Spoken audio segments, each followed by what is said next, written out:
one of our adventures in Wildemount. And we're going to briefly introduce everybody really quick, just their names. We've all met each other, but this is the first time all of us are playing in the same room. Well, not the same room, but in the kind of the same stream together. So we're very excited about that. Yes.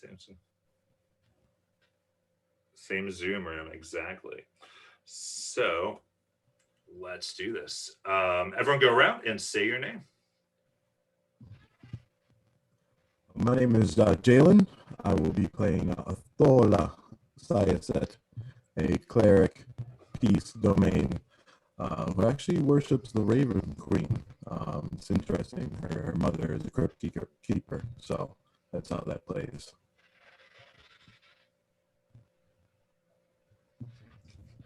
My name is Paul. I'm playing Tonk Sprocket, the guerrilla fighter, forest gnome artificer, just keeping the Empire out of my forest. Excellent.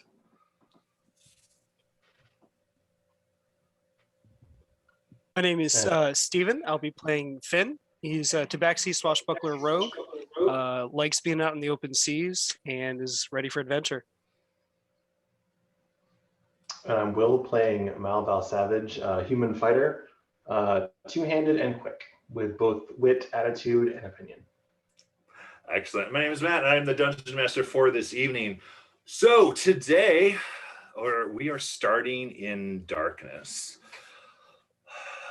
We open, and you guys are in a rowboat, or you three guys and lady are in a rowboat, slowly and quietly maneuvering yourself across Lucidian Ocean.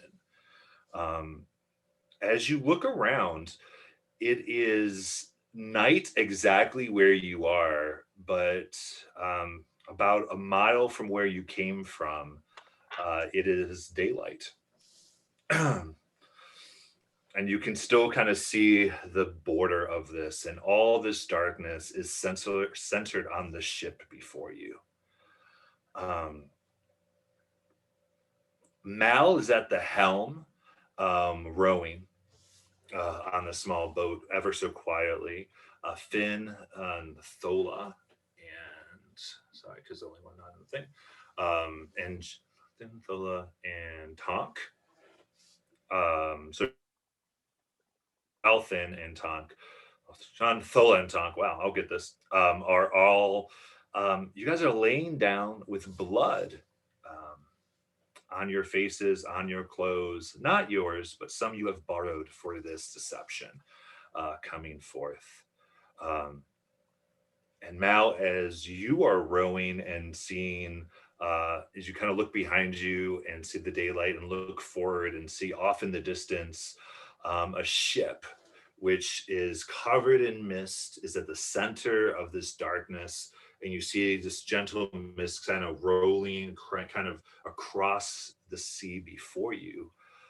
You remember earlier, not so many hours ago, that you were in the captain's quarters on your ship, the Goodman,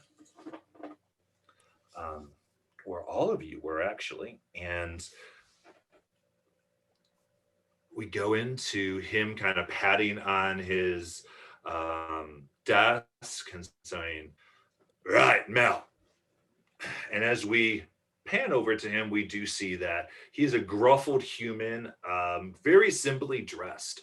He doesn't go for the ostentatious captain stuff. He kind of looks like probably one of the lowest crew members there. That way, maybe he wouldn't be identified if they were ever caught or boarded by the Clovis Concord. But he is missing a few teeth here and there, as he is a lord of the Revelry Pirates. And as he continues, like, so, like I said,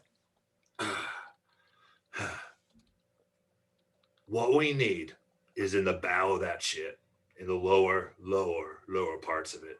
And I need you to get it. You and the three others. Get up there, quiet like. Make them think you're stranded at sea. Get the device and come back. Tonk will know what it is. He's the one that we need to have doing it. But you got to tell me what it looks like. There's got to be some idea of what it's going to be once we go on the boat. Like there's no way we're going to know just by wandering around the deck of a random ass ship. It's going to take a while. Listen, like I said, according to our sources, it's down in the holding. But all I know is it's part of the canon.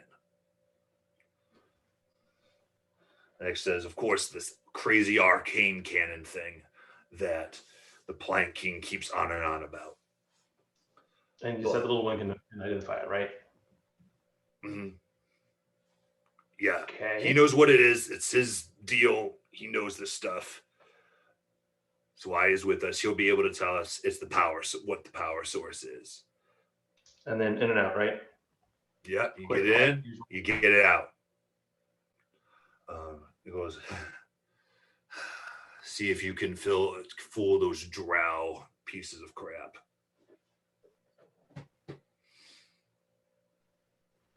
Can do. Right.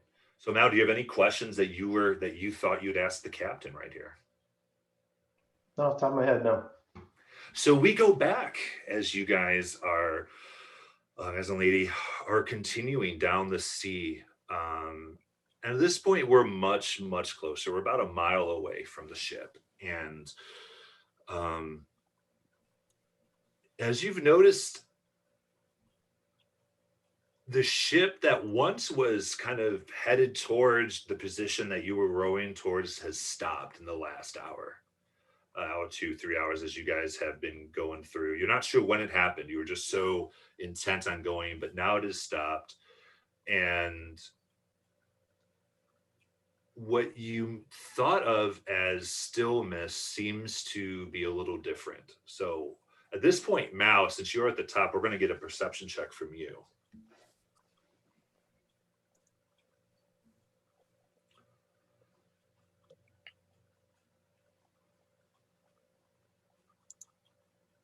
Straight 7. 7. What you realize at this point is the mist is moving rapidly towards you. But that's about it. It just seems like as opposed to you closing the distance, it's closing the distance on you. Does this seem weird to anybody else? I don't have a good feeling about this. I also believe I'm laying down, so I don't know if I'm paying attention too much. I pop up. Wait, what are we talking about? What's good for who? The mist is coming this way as fast as I'm rowing that way. The mist is moving. Yeah, that's probably not good. Probably very bad. Anybody got torches or something else? Are we sure that we want to be seen right now? We're splashing. We're definitely splashing. If you want lights, I can make lights. I pull out just a little. Honestly, like I just reach over in the boat and grab, whatever pebble or splinter of wood, something that I can find.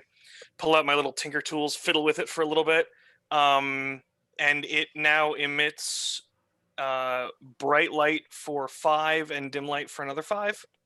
So it's not bright light, but it's light. Like it's not a lot of light, but it's light. Keep it low for now. Sure. At this point, Jajal Finn, you as you watch Tonk lighting this thing, you are kind of thrust back into your memory of down in the hold of the Goodman as you were securing things and it was extremely dark and you saw there was suddenly light to see what you were doing. As you guys didn't have gunpowder, so there was no fire, and kind of alarmedly you looked, and this is the first time that you saw Tonk. So Paul, would you please describe kind of about a day ago what Tonk looked like and what he was doing down in the hold? So Tonk's about 3'2", short but full of energy. Red hair, just kind of all up over the place. I mean, I'd say kind of like a Super Saiyan, but Super Saiyans have some actual shape, and it's not just chaos, but it's chaotic red hair. Got some sort of the traditional what you'd associate with sort of like the steampunky goggles. Um, Probably wouldn't be wearing. There's a little picture. He's got a miniature there. Nice. Green jacket over a chain shirt, and just constantly moving. Like there's not much there, but what is there, that 3 feet of him is just moving. All right. So as this light kind of comes up, you can suddenly see what you're doing. What is Jajal's reaction? Oh, I'm surprised, and I look around, and I see Tonk, and I'm like, oh, you're a sprightly little fella. All right. And what does Jajal look like? He is about 5'8", orange, light orange, with some black spots, and he likes to dip the ends of his mane and what would you consider a beard, kind of like a light teal, to kind of match his eyes and also mimic, being out on the sea and stuff like that. Yeah, very cool. Very cool. Yeah, I appreciate the light. Oh, no problem. No problem. Good to meet you. How you doing? I'm doing well. It's a pleasure. Do you want to give me a hand battening down these supplies? Oh, sure. And I'll just help, pick up whatever it is he's doing, needs help with. Mm-hmm. At this point, as you guys are doing this, the first mate comes down and is kind of so this is Tabaxi, which goes well with you, Jajal. There's a female Tabaxi. She has black fur with kind of bright white spotting all over, and her cat's eyes, they're red. And you know her as first mate Katha. She goes, right, gentleman Tonk, I am told that you understand this machine that we're looking for? Oh, yes. I've not seen it myself specifically, but all of the workings of it are fundamental basic principles of, yes. Right. Very good. And even our sources say this is from ancient, like from the old Aryans or something like that. Are you sure you can recognize it, even an old piece of technology like that? Oh, sure. I mean, it may be from the Age of Arcanum, but that's fine. It all works on the same principles of, harnessing the latent, ethereal energy. It's fine. Of course. So as Yujiro says, keep an eye on him. As she walks away. Oh, before she walks away, is there anything you guys wanted to ask?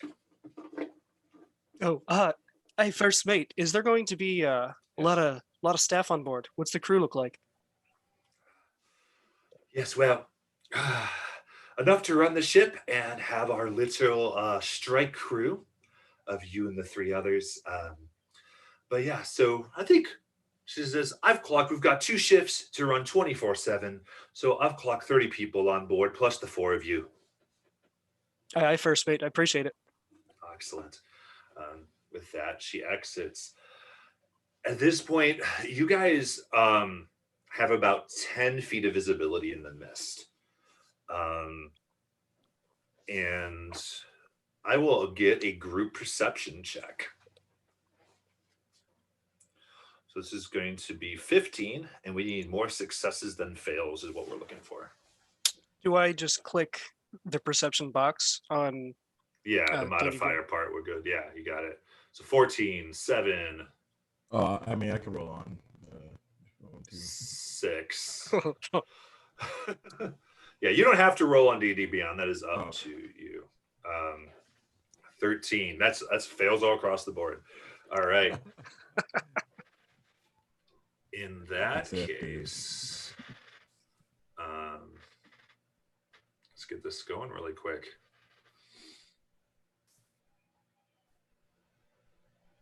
Mal, I need you to make a Constitution saving throw.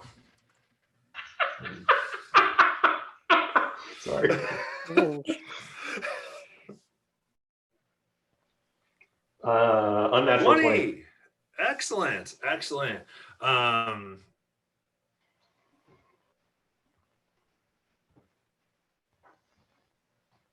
okay. So you suddenly sense that you feel your skin burn intensely. This is insane, and almost as though it was dipped in acid. And you quickly look down and you see blood vessels popping all through, and like it, a little bit of blood almost starts to seep out, and you kind of pull your hands in and kind of muffle through, and as you get it, you kind of see that there's this the semblance of a face in the mist, and you see your blood almost being drawn out of your pores as this is happening, and you realize there's something all around you. What is immediately your reaction there? Stand up, draw weapons, look around for anything I can actually affect within, say, arm's reach. Okay, so what all of you notice is that you had about 10 feet. You still have about 10 feet of visibility, except you cannot see Mal. He is entirely encompassed in fog, but you can see past Mal. And everyone can roll initiative.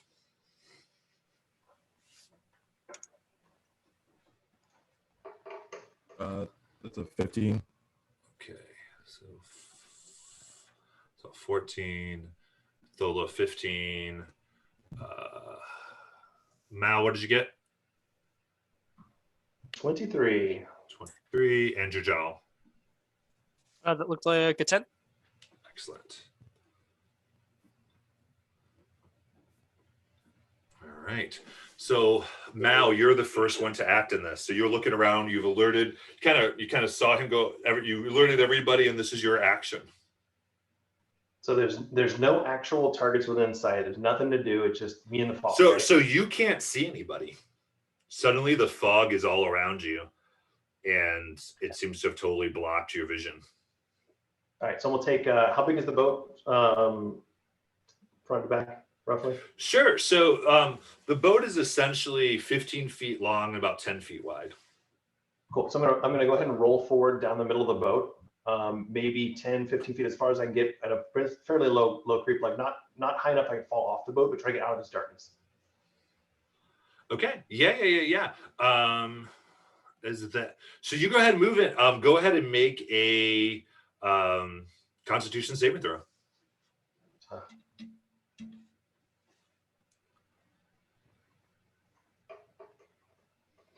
18. 18.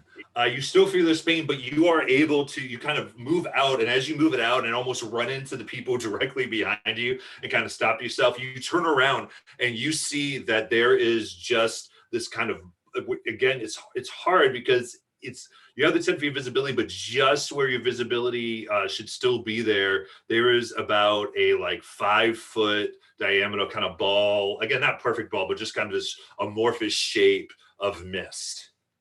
That's behind me and I've rolled out of it, or it's following me? It's behind you. You've rolled out of it. So I'd call that as your movement. So you really have an action if you want. Okay. So sheathe the swords, pull the crossbow off my back. Yep. Looking for anything. Yeah. Swords go in, crossbow comes out the back. Anything worth pointing it at this point? Sure. So you can kind of shoot into the mist there. Go ahead and roll. Sure. Firing blind in the mist.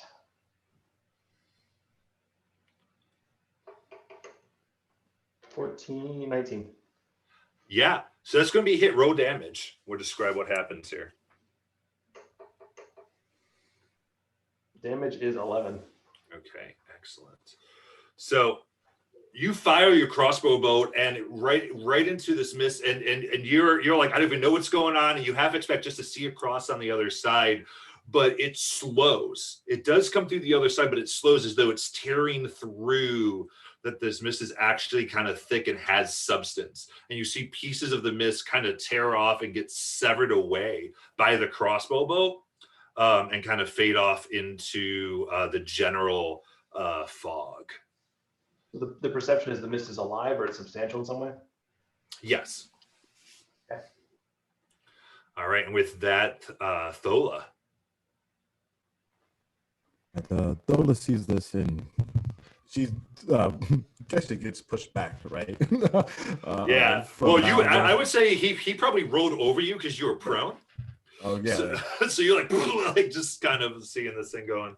So she gets up there and she looks back, and at that moment she's like, "Oh no, we have to protect each other and do something about this." She actually does embolden bond and bonds actually Finn and Tonk, and she creates a magical bond among them for 10 minutes. And so that will allow them to, once a turn, be able to roll a d4 and add it to attack roll, an ability check, or a saving throw. Sweet. So she's like, all right. Yeah. She's like, go get it. Go get it. I don't know what that is. Excellent. And as we go on, Jalen, so your mic's crackling just a little bit. Okay, hold on.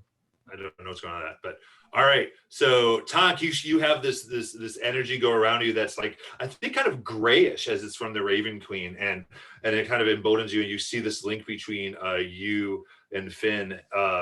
What is Tonk doing? So at this point, having seen, Mal fire a crossbow and it seemed to hit something in the mist, I'm going to go ahead and pull the shield and draw my pistol. Okay. For anybody noticing the pistol, it's a little funky. I mean, pistols aren't uncommon, but it's also a little modified. I throw a red crystal down the barrel of this pistol, aim it at the mist, and pull the trigger. And I'm going to shoot Firebolt. Yes.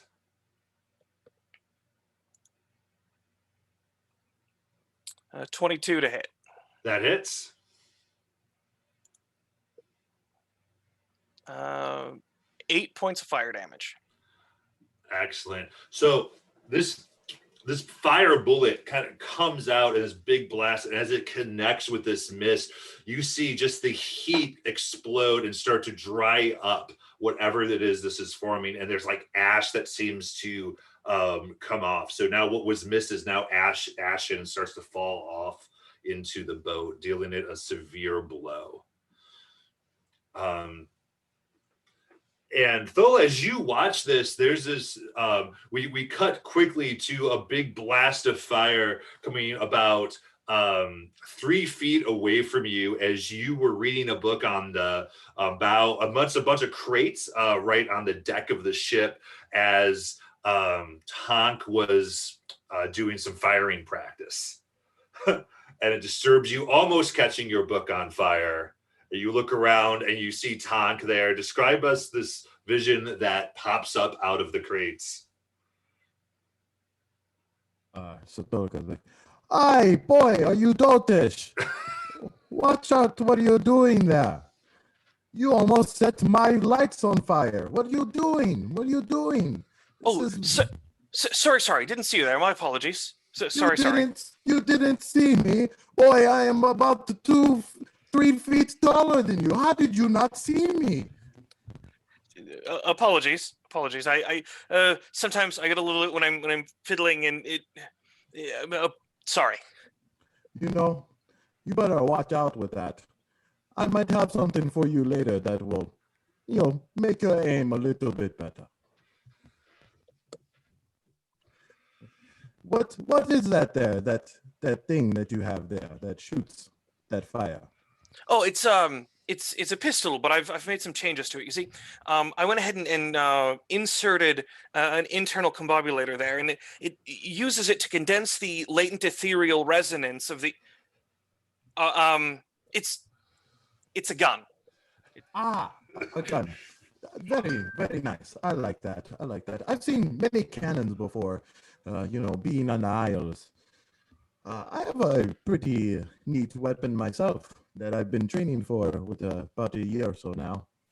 And she displays a rapier that she shows on her hilt, on her side. And the hilt is actually brass, you can tell, or copper because there's verdigris on it, the green pigment. And so it looks old, but the the metal itself of the sword is this like dark, almost like type of obsidian green to it.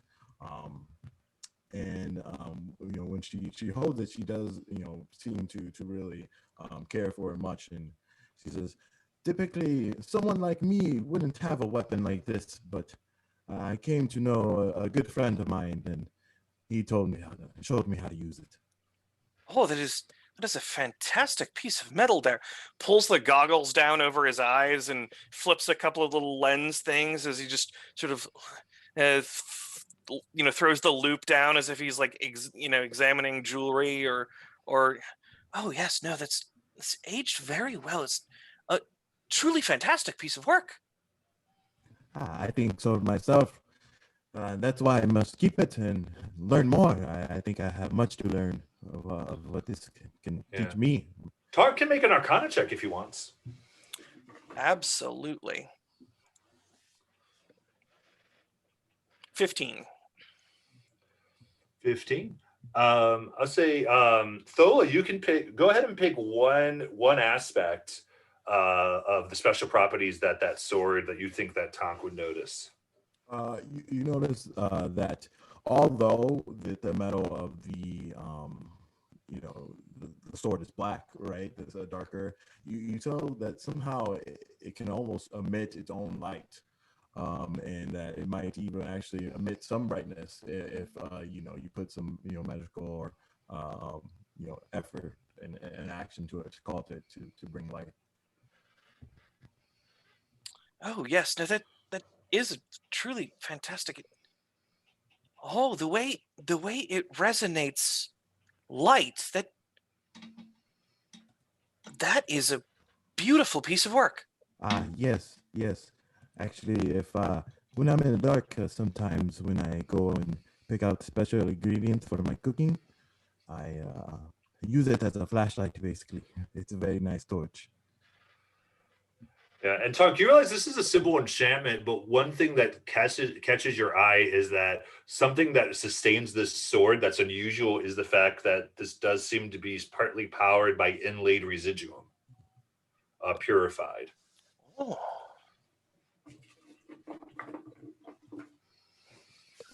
That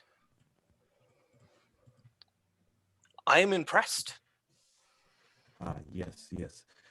This my trainer told me it's a needle, like a beacon needle that emits light for everyone to see. No, All right. So sorry, is it go ahead. I was just getting in that moment. I mean, look at that, Seamus. No, Seamus, as it reach up into this little puff of hair, and like I go to like scratch the way you might scratch a dog's ears or whatever, and a little chipmunk pops out of the hair, like just the little front end of a chipmunk. Oh, that is the cutest thing. Oh yes, I've known Seamus quite a while. We from back in my days in the forest. But look at that, Seamus. Look at that inlay. Okay, and with that, we go back with the combat, and Jajal, it is your turn. All right, so I see Tonk pull out that wild weapon, fire a blast, and at that moment, I put my hand on his shoulder and I say, whatever you did to that thing makes it illegal out west. So just be careful when you pull that thing out. And so I look at this. I'm going to take out the rapier and I'm going to think, can I stab this? I'm just going to let's stab it. And I go to attack the mist. Yeah, roll.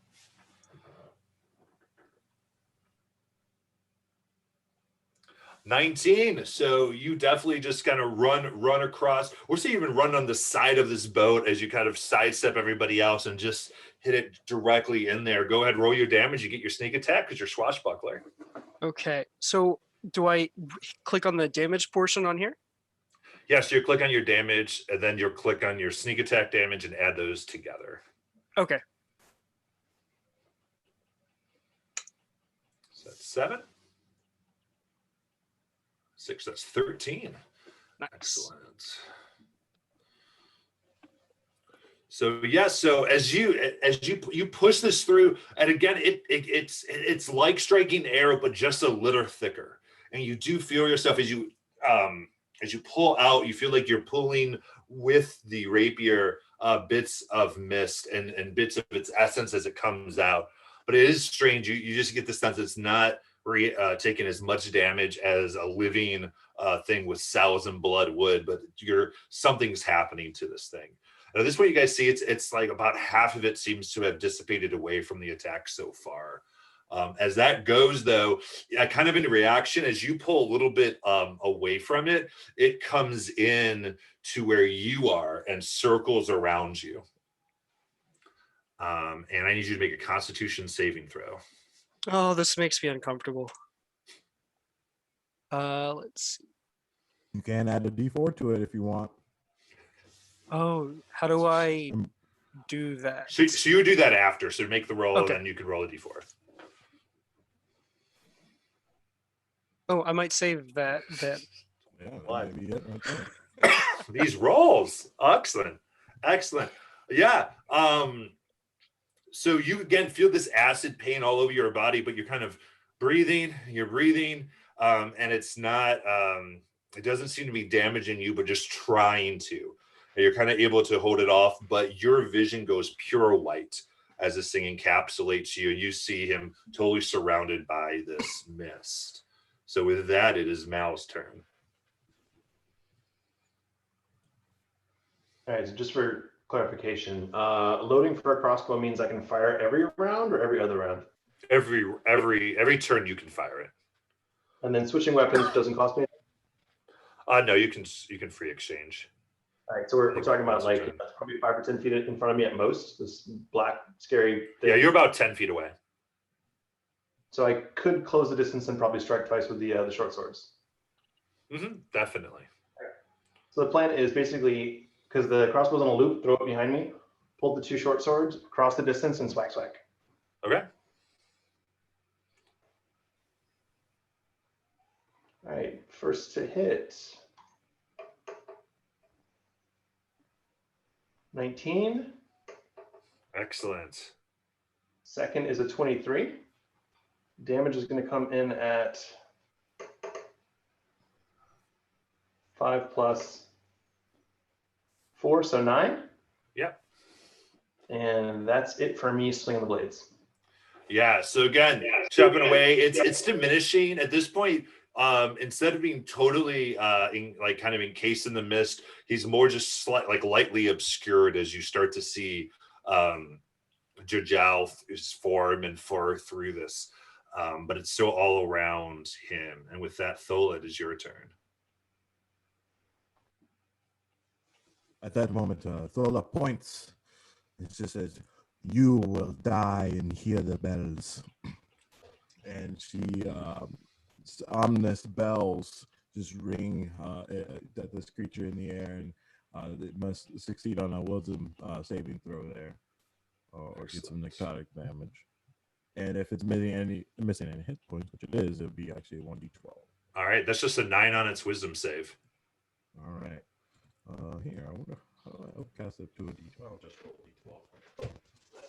What is this?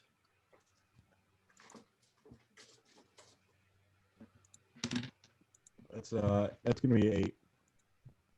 8. All right. So yeah, the sound goes out and as you do see again part of it beginning to being eaten away. And like the other attacks, though, it seems like even this magic isn't as effective as it normally would be on a regular creature. And with that, Tonk, it is your turn. I'm gonna do the same thing. Fire another firebolt out of the pistol. Okay. Probably not hit it though. Yeah, we're gonna say that goes wide. So just kind of again, it's mist backed by mist. and so you just kind of hit the wrong thing, and whoosh, it just goes high. Remember, once a turn, you can add that D4. Oh yes. Go ahead. Let me add that D4 just in case. So that was an 11. Does a 15 hit? 15. So as you kind of click it, you, like there's just a piece of you actually kind of feel Jajal kind of realize that you're going to hit too far, and kind of his realization hits your realization as the bond connects the two of you. In the last second, you adjust your aim, and whoo, it goes directly in. And not going to make you roll for this. It just hits, and the rest of this thing just becomes ash, and you clearly see Jajal before you, as there's just ash kind of literally in the bow of the ship now. The deck of the ship. Keep saying that. All right. So what was that? Anybody? What was that? I was not expecting that. Anybody? Dark, painful. Let's not do that again. Right. You do not want to face the mist again. But it is good to see that we are all okay. So I'm going to hop back in the rowing position and double the time, like faster, much faster. Okay. I'll go back to laying down in the boat, since this is supposed to be what we were supposed to be doing. All right. So you guys get back in, and just this is kind of broken what was supposed to be a slow approach, and you begin paddling faster and faster and faster. Mal, I think, clearly freaked out at this point, kind of going, we're just going to get here and figure out whatever happens when we get there. Yeah, and it's loud. I mean, it's loud as splashing at this point. Be it the explosions were loud anyways, fire boats going off. And as you realize, as you get closer, the mist at this point, that was the mist that was getting closer to you guys, but you do see that there seems to be some that you're about 100 feet away from the ship at this point. And you do realize that it is... it has the same kind of mist over it.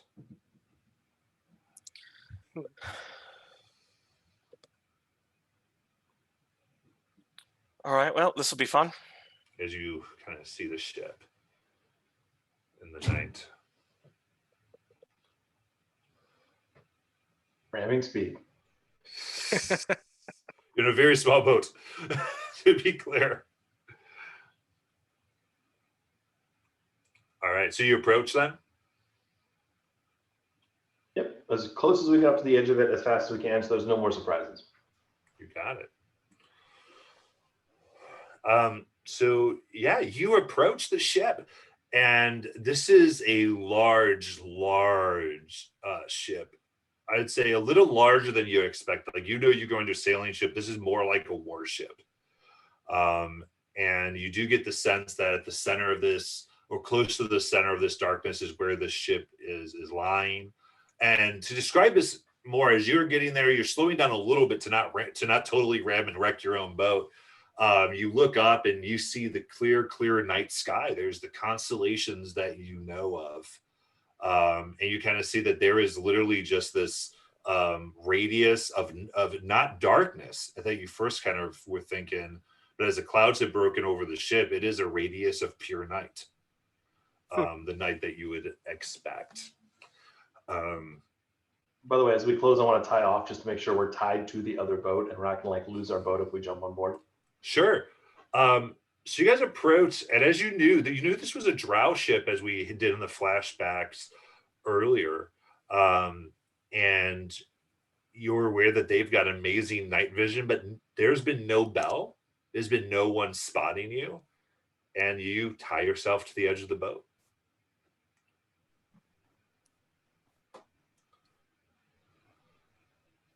Is there Whispering. some sort of ladder up, or a rope ladder rigging, something? It's pretty. I mean, there's nothing that's been lowered from where you guys went up. This looks like a trap.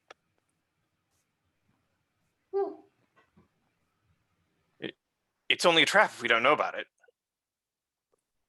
Are there any portholes? I like how this tongue thinks. There are. So there are some that you think maybe you could get to. If you put away to some, you might be able to squeeze. I mean, they're about. I mean, they're the size of each of you, so it would be probably a tight squeeze to get in. And they're about 15 feet up. The ship itself is about 30 feet. So you could attempt to do that. It just depends on what you want to do. All right, so starting point. Who wants to go first? The little one. I mean, it does make the most sense. I'd be the easiest to fit in. I can try I that. can get you up there, but you're on your own. So you're in there. All right, sounds good. Up. Second, anybody counter? I'll go next unless you want to go. Okay, Right. so you're going to a porthole or up into the deck? Portal. The deck seems still a bit high with no ladder or anything. So Sure. Yeah. So as you kind of get we'll say with this between everybody, you can kind of hoist Tonk up there. And Tonk, what you see what you see that it wasn't on the outside, but just inside of it, there is a crate that has been moved over the porthole. As you kind of take a look around, you can just see the angle that another one has been moved. Yeah.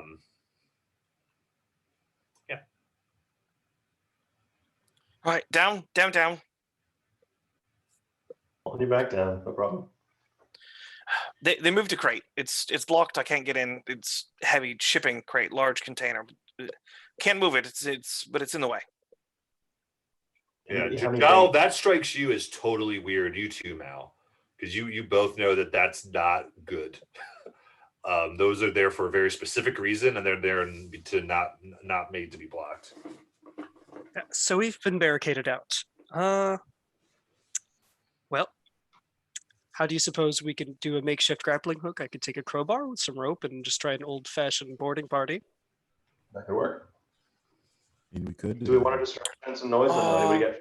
Yes. Rope here. Hold on. Looks over at the swashbuckler. Tie a good knot, and I hand you one end of the rope. I do good old-fashioned monkey's fist. All right, Gidget. I open up a little pouch, and a little metallic scarab crawls out of the pouch. I hand it one end of the rope. All right, we need it up there, and it just starts flying up there with the end of the rope to tie off. Excellent. I'll say with this, it's able to tie well enough to secure it for you guys, for you all. And you tug, and you have a taut line between your rope tying and everything. Right. And Gidget comes back and just crawls back into the little pouch I have on my bandolier for it. Mm-hmm. Yeah. So with the rope, I won't make athletics checks. We'll say you guys are able enough to with the assistance of a rope, get up there. So as you get on the deck of the ship, again, there's this mist that's about I would say anywhere from 2 to 4 inches thick that's just almost sitting on the deck of the ship. This is kind of a stranger construction.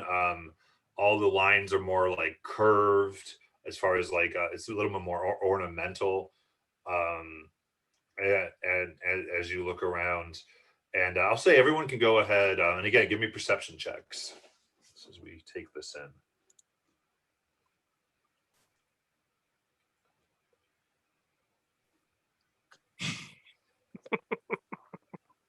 Six. No, I only got 8. Sorry, I rolled a 16. 17. Okay, there you go. Yeah, so you look, and I would say the deck is extremely sparse, and as you kind of give your glances around, you see that there are some drag marks as it looks like even through the mist, you kind of see that as it moves, there's a drag mark here or there, as it looks like things were moved off really quickly into the hold. And as you kind of move and walk a little bit, and the mist kind of moves as kind of reacts to your movement naturally. Your foots do kind of hit a bump, and kind of in a second you see the body of one drow that just is, I mean, stone cold dead.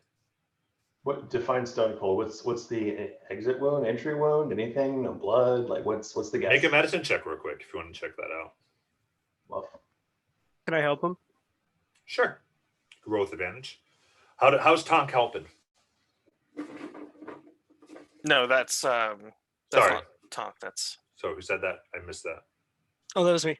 Oh yeah. So how's Jaw helping? Sorry.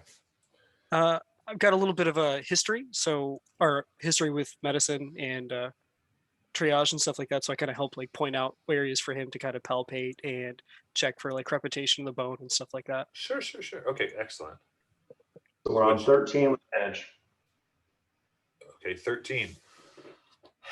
Yeah. So you find as you go through, you find right around the neck there are 2 incisions, as though a powerful bite had gotten into, and you realize that he is pale and drained. And as you see this, the kind of mist moves, and you see 2 kobold bodies just about 10 feet away, and they get right up and then and growl, and 2 more come up as well, as you feel like you're surrounded by these 4 pale, look very, very pale kobolds. And we're going to roll for initiative again. I'm just gonna, before it sneaks out, just say, God damn it. All right, hold It's that been number. less than 10 minutes, right? Yeah. Okay. You guys, so Yeah, I would say we're probably, this is probably just the end of that. I'm at 7 initiative. Okay.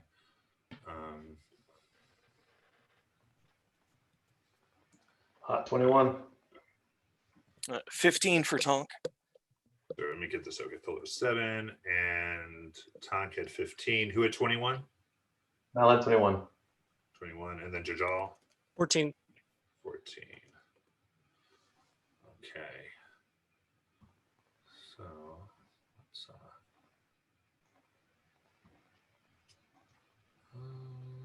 get this going here.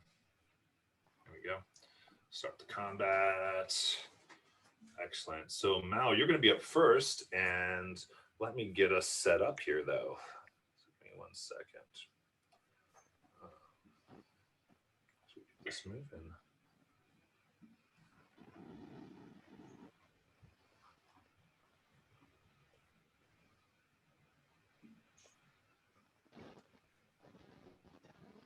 Okay, there we go. Nice. So we'll see everybody here.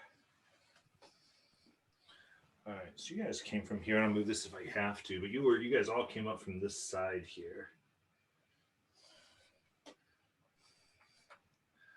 And as everybody will see that, yeah, I can sort of see that. Crow's Nest blocks a little bit there. But here's Phila and Jajal. Oh, I think I forgot something for initiative rolls. Am I able to add the Rakish Audacity, the charisma modifier? Is that for ability checks, or what's it say on the? You add your charisma modifier to your initiative rolls. You don't need advantage on the attack roll to use your sneak attack against a Oh creature. yeah, if you're yeah. within So go 5 ahead and feet. add that. Okay, so that would make me 17. Okay, Sorry about that. no problem. Mal, no, that was your jaw. Okay. Does that change where you are? That does.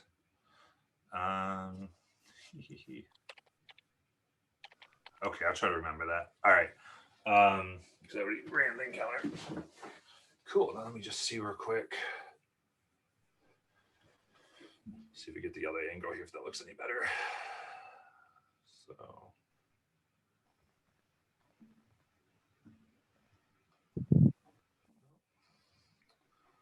That's frustrating. All right, cool. Let's go back to that then. So, yeah, so you see these 4 shapes come up. And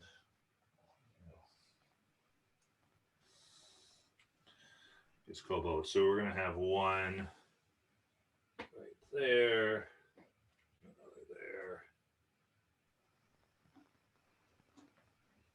Kind of just so one's coming up behind your jaw, another one's coming right by Tonk. The one's in front of you, and one by Mal there. Let me see if I can fix this real quick. Let's see what's going on really fast, so I can give you guys a little bit better view. But as I'm doing that, Mao, you're actually first. Yep. So we got one in front of me. Apparently a badly iron-starved kobold. The blades come out, immediately a whack whack. Excellent. All right, we're gonna have to go with that. Well, the camera went out on me. All right, so 20 go ahead and roll. 20 and a 16 to hit. Okay, both of those are gonna hit as you take a whack at this thing. That's a 4 and a 8 for a grand total of 12. 12, excellent. So yeah, immediately as you swipe through, there's this expectation that you have of this blood splatter, but there is none. It just kind of swipes through and you realize there's no blood pumping through this thing. And therefore it's you're taking away its form, but you're not dealing damage to its arteries, so it's not as effective as it could be. And with that, then I think that will be Jerjal with the 17. Okay, so the stairs leading upper deck, is that kind of right behind the kobold there? Yes. Okay, so I turn on my heels real quick, draw the rapier, and as I go to thrust, I say, why is it can never be easy? And as I say that, I kind of try to thrust my blade into the kobold. Yeah, absolutely. And then let's see. That's going to be a 24 to hit. Yeah, that definitely hits. Okay. And I'm assuming that I get sneak attack with this being within melee range? Yeah, absolutely. Okay. So that is 11 for the rapier and 8. So 19 damage. Wow, yeah. Love it. And so with that, can I use my movement to try to manage my way up there towards the helm? I want to get as close to the helm as I can get. She said that was 19 damage? Correct. Yeah, okay. Yeah, so similar thing, you punch through and you realize you're taking away its mass, but it's still going up. And so you're trying to get towards climbing the stairs, you're going to the front of the ship? Towards the top to get to the helm, the wheel. Yeah. So you can go through there. You'd be grabbing an opportunity attack. I'm willing to take that chance. I want to test out the fancy footwork. So if I make a melee attack against a creature, that creature can't make opportunity attacks. Oh, so it can. That's right. Yeah. So you attacked it. So you go ahead and let's move you. So I will let you know. I know it's hard to see, but there is another one that you'd be leaving their threatened range besides the one you attacked. Okay. I mean, I already decided to go that way. So okay. Sure. Yeah. So with your movement, you're definitely able to get up. But you need because you swipe. So you actually did use your bonus action. Yep. So I think that only works for the one that I attack, right? So everything else can still get an opportunity. Correct. One more gets one on you. Okay. So it goes to bite you. Rude. And that's gonna be a 12. That misses. Yeah. So you're able to just as it kind of gets at your heels and you move up to where the wheel is. And with that, it is their turn. They're gonna move. Let's see where we are right now. So what we have is this one's actually going to go ahead and give chase and use its movement to get up there. And then the rest of you, each one will attack one of you. The other ones. So we will get. So let's see. First, we'll go to Jajal again. Okay. That would be a natural 20. Oh boy. So yeah, so its bite there is going to do 11. I'm sorry, that's 10. So it's 10 damage, piercing. Okay. It kind of gets right into your shin.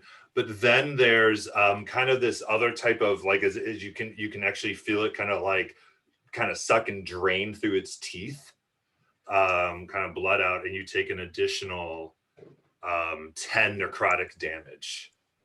Ouch. And your max HP is reduced by 10.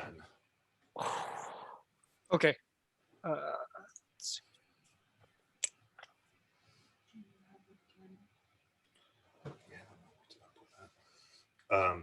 Okay, so that's its move, and then we'll move to next one is going to be Thola as it goes to attack you. That's a 20 to hit.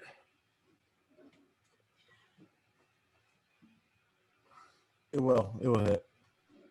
And that's going to be 7 piercing. And similar thing as you feel the drain with 6 necrotic.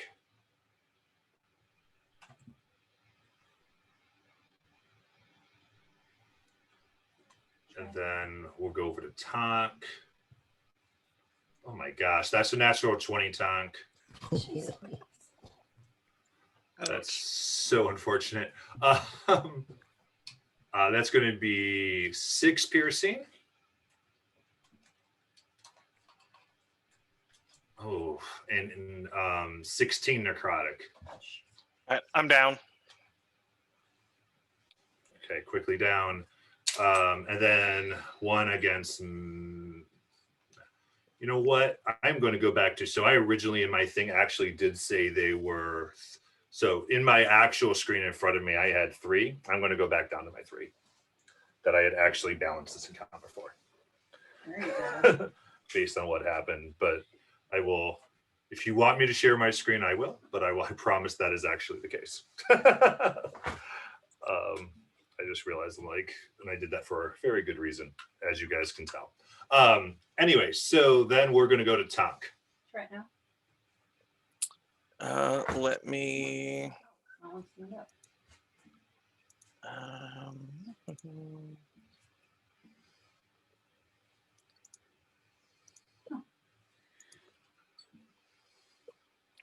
And that's a failure.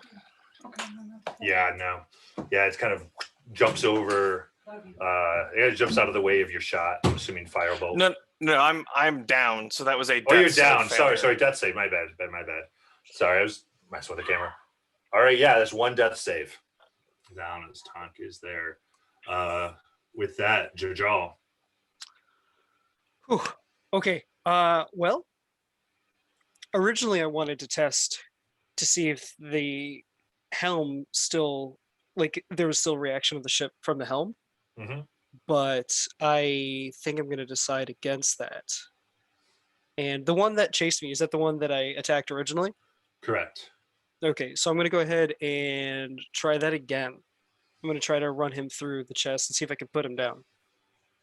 Yeah.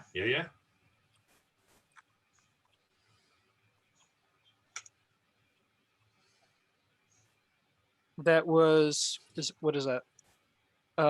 Natural 20. Excellent. There you go. So you go ahead, and that's going to be for you. So you double your dice for your attack and for your sneak attack. Whew. Okay, so I just click it twice? Sure. Yeah. Well, not for your attack. Your attack is of the modifier, unless you minus your modifier. So look at you. Okay. Think did that? I think that probably gave you your crit damage right there with that 16. Yeah, I think so. 1d8 plus 4, so it looks like 2d8s were rolled. Yeah, 2d8 plus 4. Perfect. So that's 16, and then do your sneak attack damage.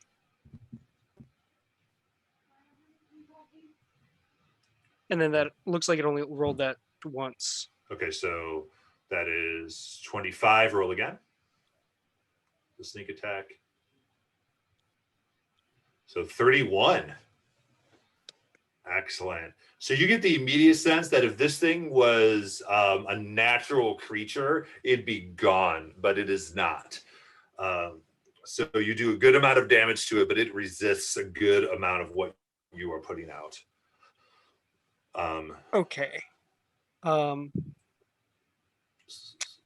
Can your I? first attack.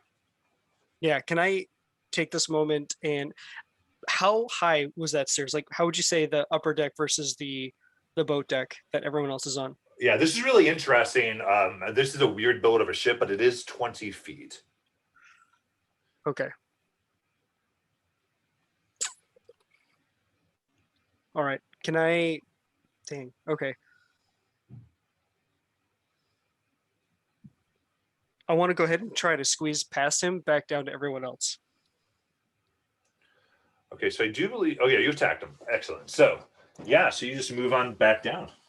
So if I'm able to use the cunning action dash, am I able to double my movement speed from that action? Mhm. Would I be able to zip pat? I kind of want to get out of danger right this moment. Like I'm feeling kind of unsafe. And Gotcha. if I could kind of like beeline around maybe to the opposite end of the crow's nest to kind of catch a breather and a new eye on what's going on. So, okay, I'm going to say, yeah, there's just enough room to get on the right side of this where you wouldn't Provoke get- a opportunity. Yeah, so what I'll say is you can get all the way essentially to where you have to take a step up. Let me get something out of here.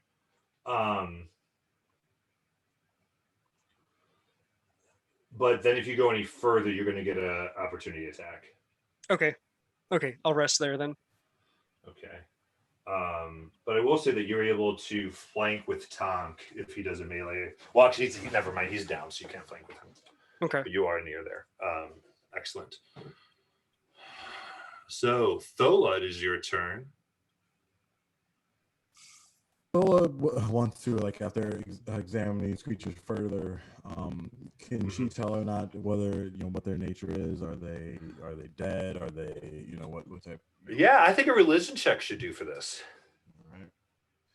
So, let's see. With my great intelligence of, -1 and my helping, I got +1, so it'll be 11 in that. 11. Yeah, so I'm going to, with 11, I'm going to say they're undead. You are definitively sure they're undead.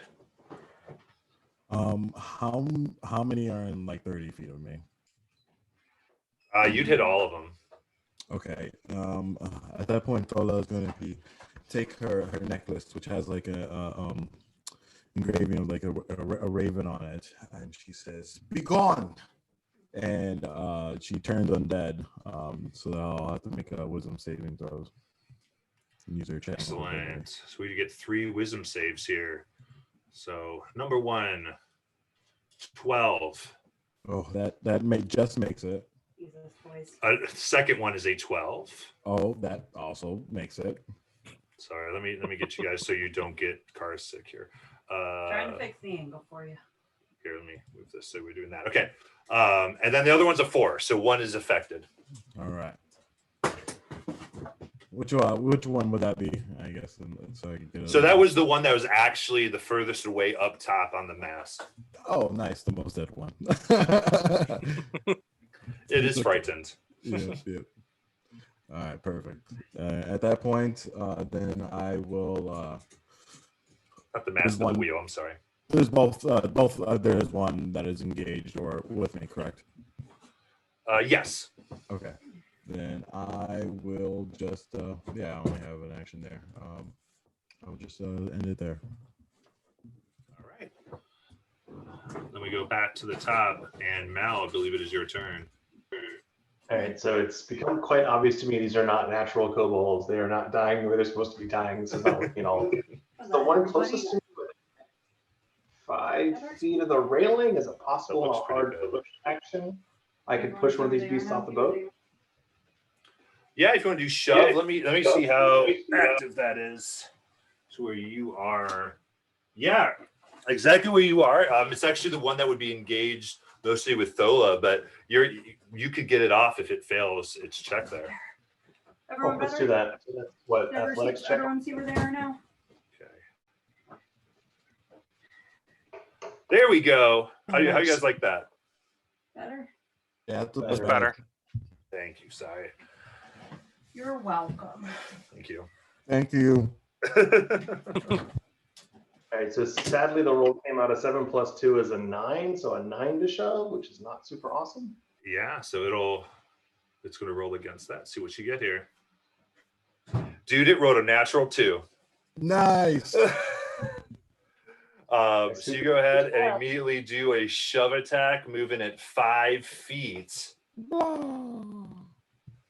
off. So it splashes down. And you watch.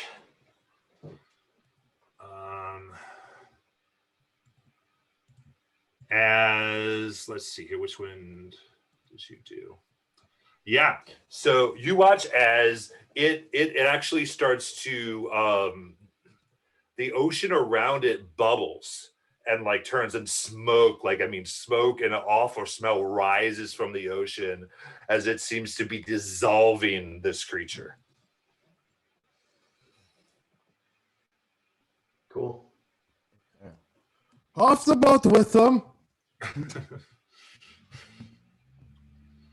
All right. And with that, it is going to be Jajal. Oh, so Jajal, we did you twice because of the weird way that we did that. So we'll skip you this time. Okay. Because you've actually had one more turn, like everyone will catch up with you now. Sorry, so that will be their turn then. It's going to try to do actually, guys, you still have the rope right there, so it can use that rope. It's going to try to climb the rope back up. And it is able to get right back up here. But that will take its full movement. God damn it. It won't be able to attack, though. The boat's there. You have the rope going. But let me make sure I put this on here that it took that damage. I'll tell you, it took 20 damage from you pushing the ocean. That was very effective.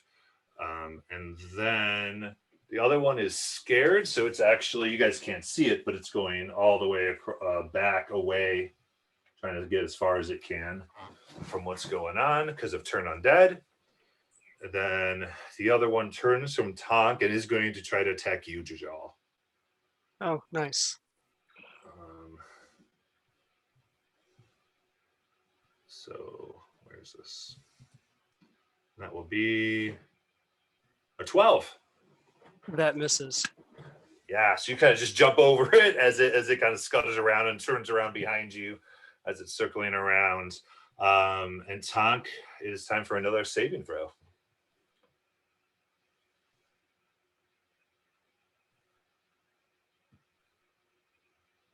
All right.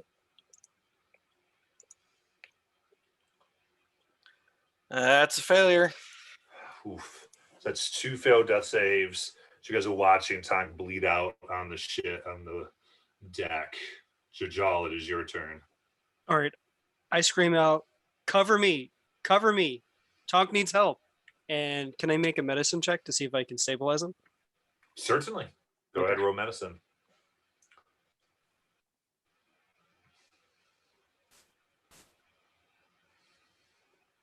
And then can I, can I roll, what is that, the D4? I don't think that'll even work, right? Because I have to get to a 10. You're gonna need you need a 10 to stabilize. That is unfortunate. Can I, that was my action. I wouldn't be able to like drag him away from danger at all. You could. Okay, can I drag him back towards the group? Yes. So you can drag him. You do have a chance of provoking an opportunity attack. at this point, I figure I should probably try that at least. This looks pretty bad.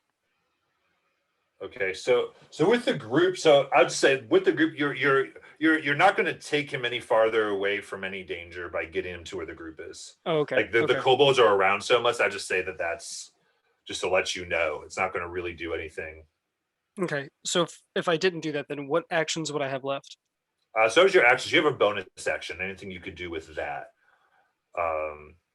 So I mean, you could take a cunning action, disengage, and move any way you wanted without provoking opportunity.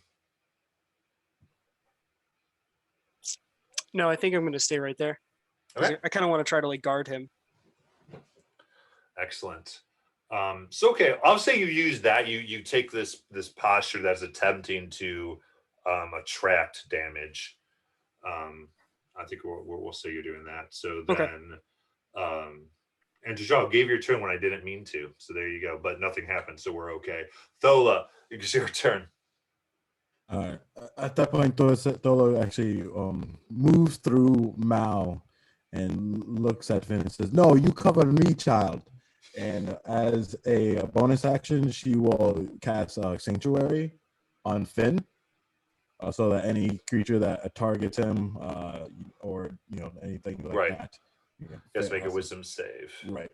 And then I will then, as an action, cast Cure Wounds onto Tonk.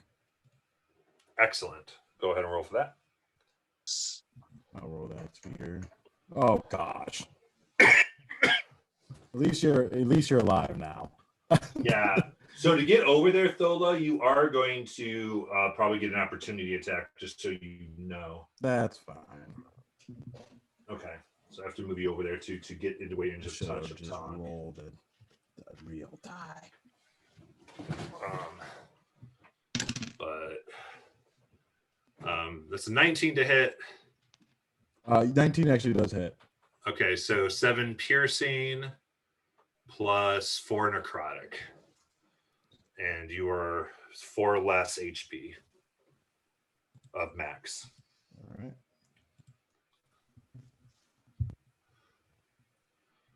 All right. So that's Thola. Tonk is up. So we go up to Mal.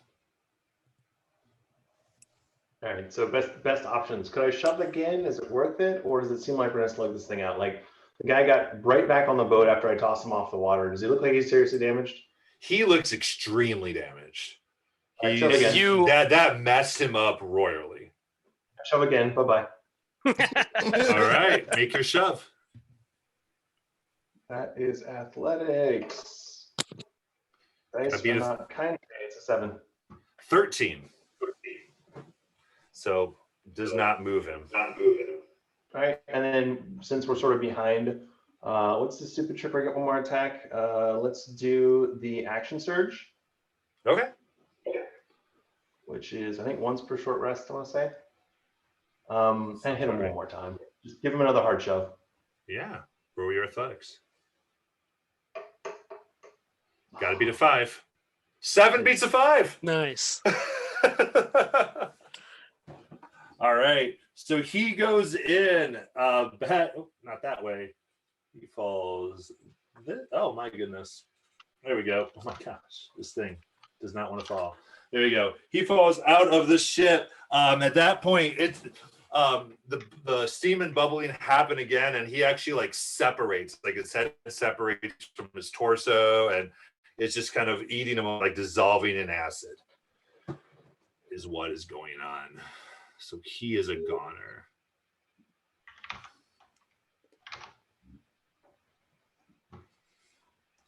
And then for realsy, it's Jajal's turn. Do you want to do any? You haven't taken any damage, I think, right? For whom? Mal. I just want to make sure. Mal has taken no damage so far. Okay, so Jajal, it is your turn. Oof. Okay. Well, I see how effective that was, and I just want to give this other kobold just a tender, loving, forceful kick straight to the torso, and see if I is he close enough to the edge that I could do that? He is not. He's not. Okay. So you are actually closer to the edge than he is. He's at you like you are actually blocking him from the edge. Um, You wanna, you so trying so to if you can suplex him? see, it's hard for me to kind of get here. He is actually here, and you're here. You can Is see that at all. the ship isn't moving at all, right? No. Okay. Would with any type of successful check, would I be able to grapple him and suplex him off the ship? So grappling would count as your Action. Okay. but then you can move him half your movements. So you could jump off the ship with him if you Okay. so desired. Let's try it. Okay. So it's actually essentially an unarmed strike for grappling. Okay. So now the warding ends at that point. Oh, okay. Okay. That was a beautiful 5. All right. So we can just see a little better here.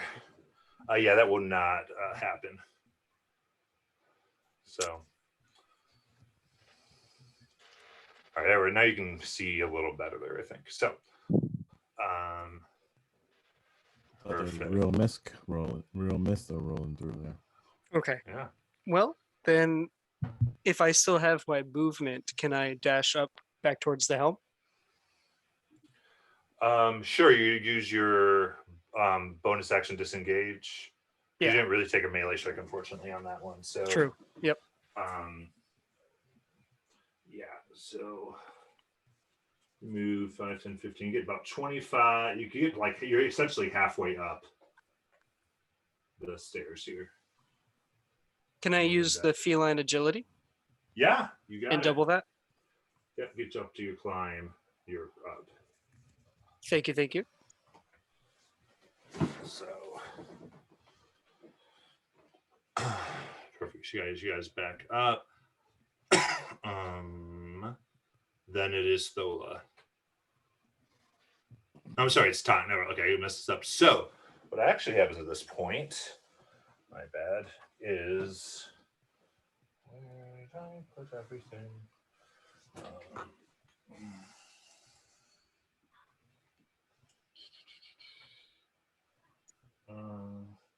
What you guys do see is kind of another mist coming rapidly towards all of the boat from the ocean itself, and it's coming quite quickly.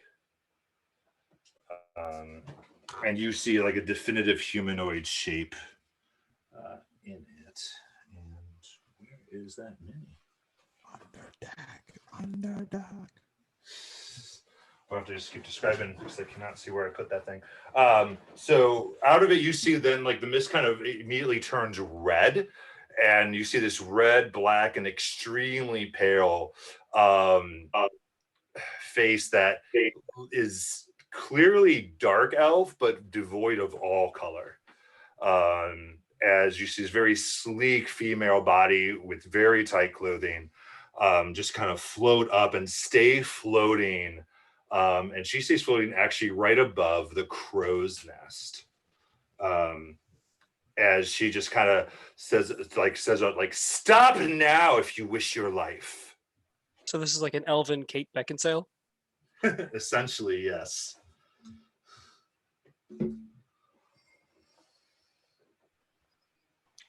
Is she talking to us? Oh, here we go. I was going to be so unhappy if I couldn't find this. There she is.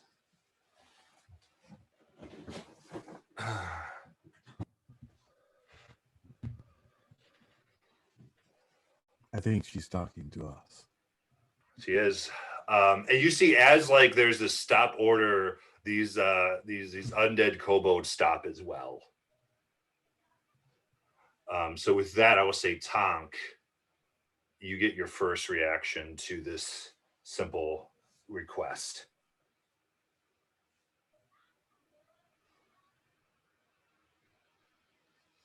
So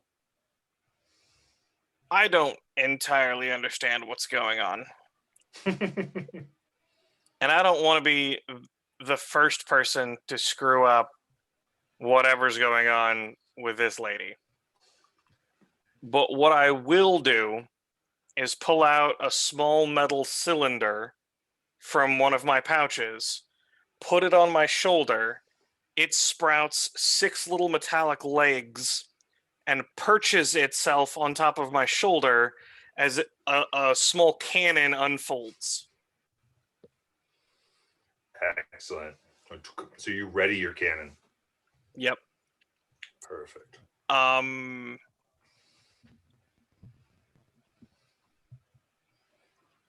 no, that's all I'm gonna do. Don't know what's going on, but that's my action. All right, Chajal. So at this point, I'm equal parts terrified and aroused, and I I call out, and I kind of want to ask, like, what are you looking for us? Are you looking for the ship? We didn't know you were going to be here. She goes, it's quite simple. I'm here to take the ship. And I don't know why you're here. Do you need all of the ship? What do you mean? There's just one thing down in the hold that we need. If we can have the one thing out of the hold in the bottom, you can have the rest of the ship.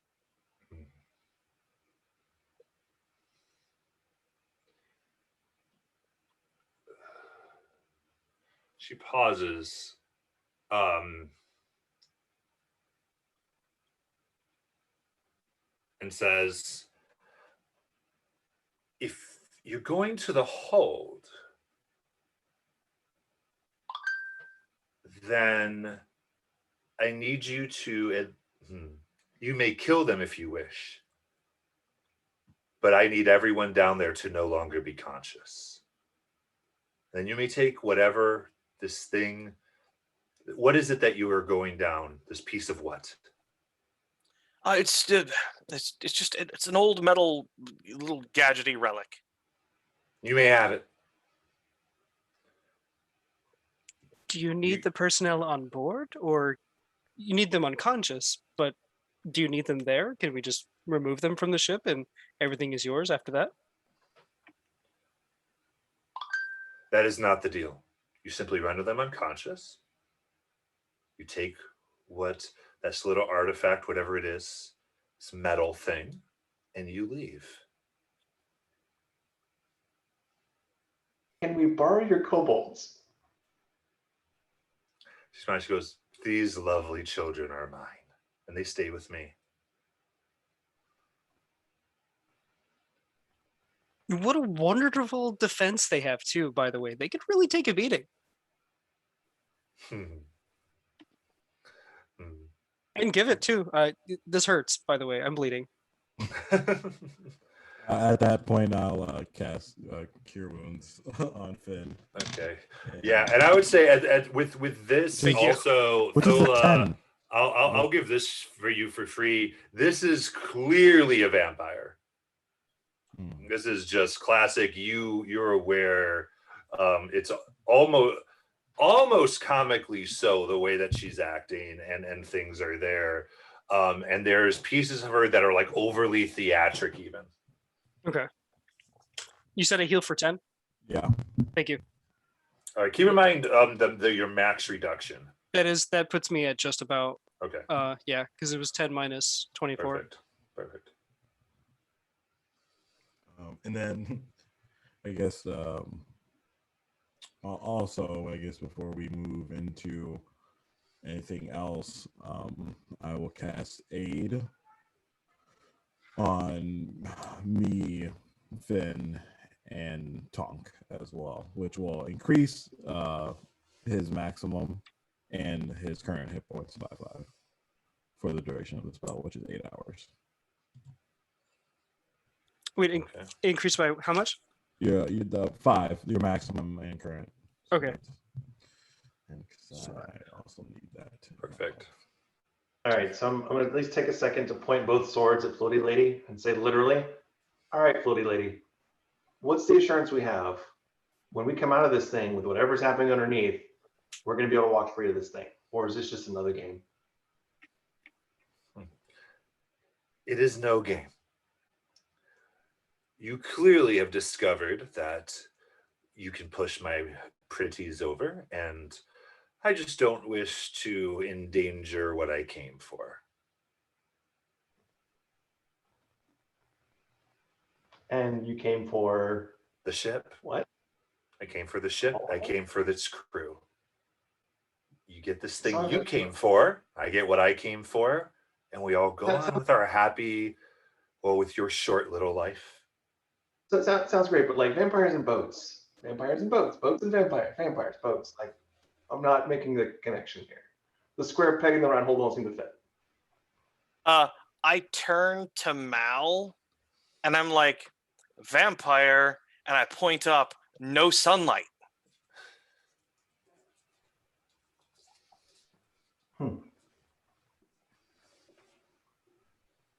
Yeah, it is a nice trick. I guess we will do what she asked for now, but we must do what we came here for, which is to grab what we needed and get off the ship ASAP. Are we heading down below? Well, that's about the only way we can go at this point. Now, who are the stealthiest ones here? I think they should possibly go first. We could just drop a torch down one of the vent holes. It wouldn't be that hard to set the whole thing on. Oh wait, she's still here, isn't she?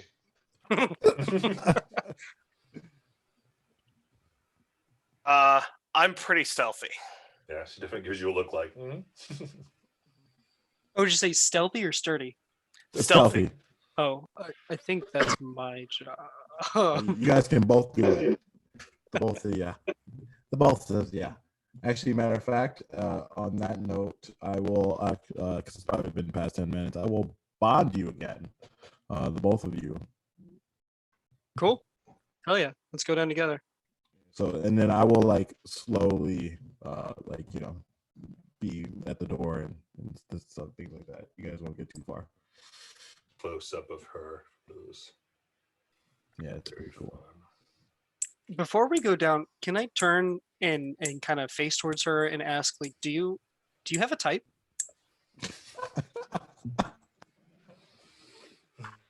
No, I mean, I'm just Oh, go ahead and make a persuasion. Let's see how this goes. Someone's getting a bit catty, huh? that's a 16.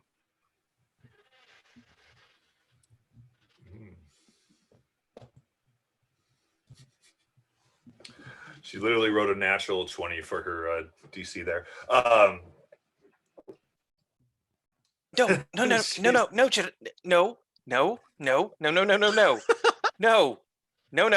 no. I'm just curious. It never hurts to ask. Well, please don't make it hurt. I just wanted to ask. I think her type is food. Is what? Food. Yeah, I love food. Yeah, she Anything goes. that's Let's blood. She goes. Someone that's a little bit more alive than you. But should you want to come some other time, we can see what we can make work. How would I get in touch with you?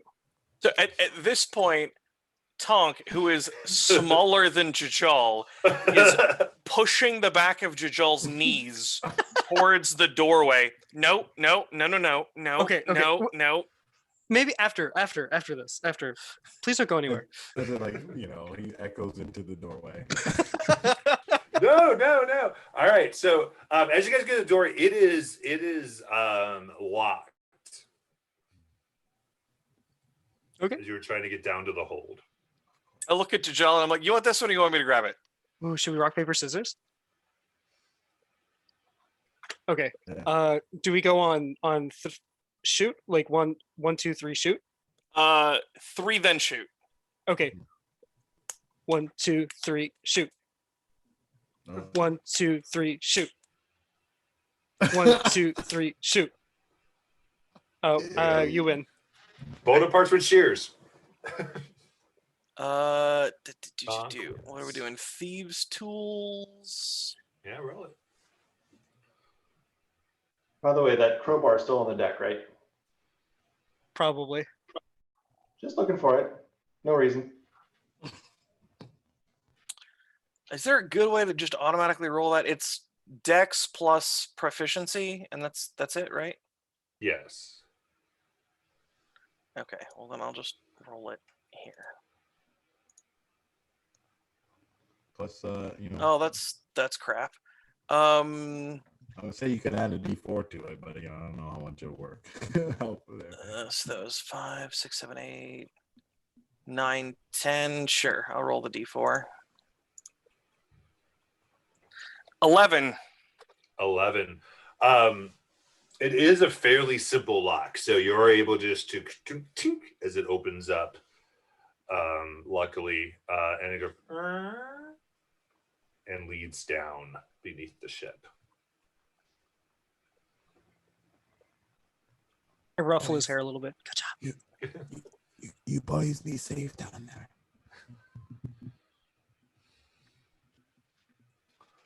Okay. Should we roll a perception check to kind of see what our surroundings Yeah. look like? So it is pitch black down here. Who has dark vision? I have 60 feet. Okay. Nice.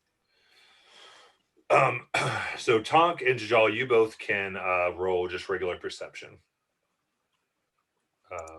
And then if Mal, you're going down there, that would be a disadvantage. No, Yep, 23. Up top. I will pick up the rear. Nice. I only got 13. Yeah, so you guys look down. I mean, this is a loaded ship.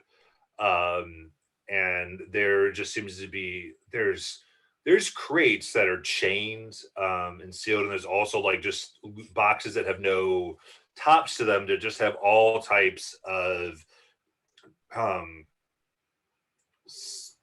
different looking metal bits, runes, stones that are written on. There's just artifacts galore.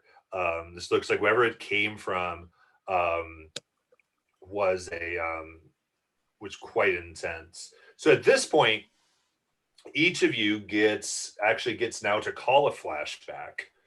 And you may call a flashback if there's anything that you wanted to happen before you ever got here, or scene that you were thinking would want to play out. So now you get to kind of call your flashback since we've done one for everyone already. That makes sense. You can do that right now, or you can save it for as we continue. I'd like to some time to think on it, if that's okay. Yeah. So we'll cut back to Tonk in the forest. Okay. He's moving quietly, moving sneakily. He appears to be skirting a scouting party that's obviously wearing Dwendalen Empire gear.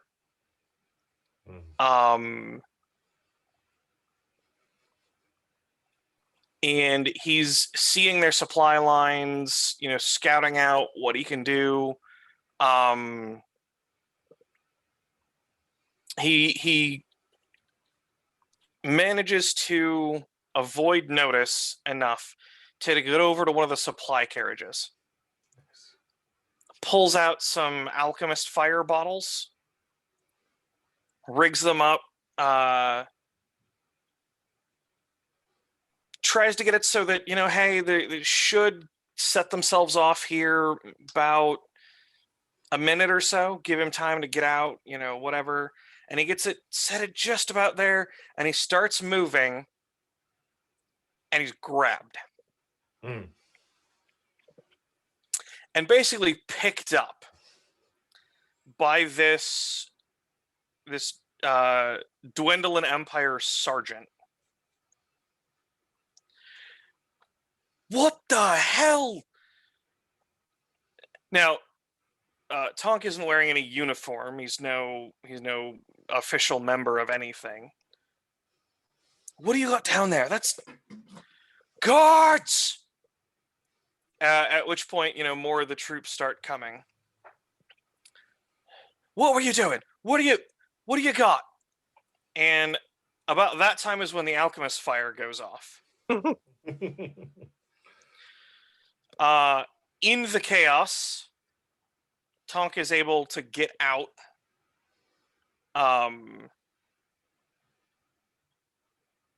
But it definitely has been seen and recognizable to this sergeant. Mhm.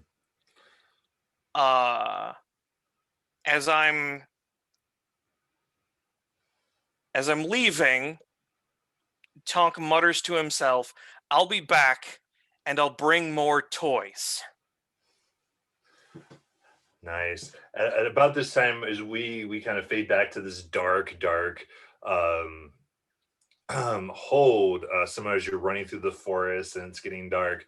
Um, you do see just out of like kind of corner, like just behind a pair of these boxes, um, what looks like at least two boots, both of the same foot. Please, you believe there's probably two people back there, just sticking out. Um, the little bit of blood on each boot. Okay. Gonna try and stealth over just far enough to get a look behind some of these crates and see what might be going on there. All right, make a stealth check.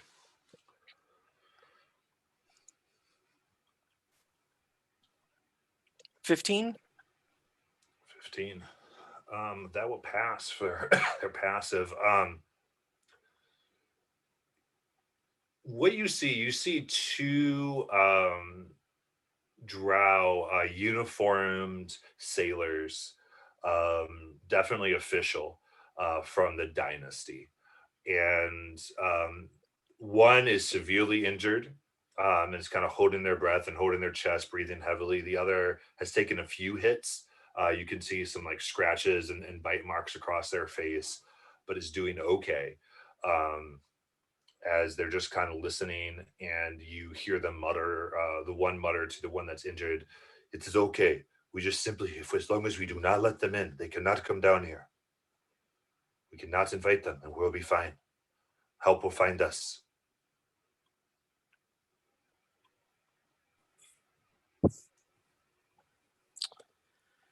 Um,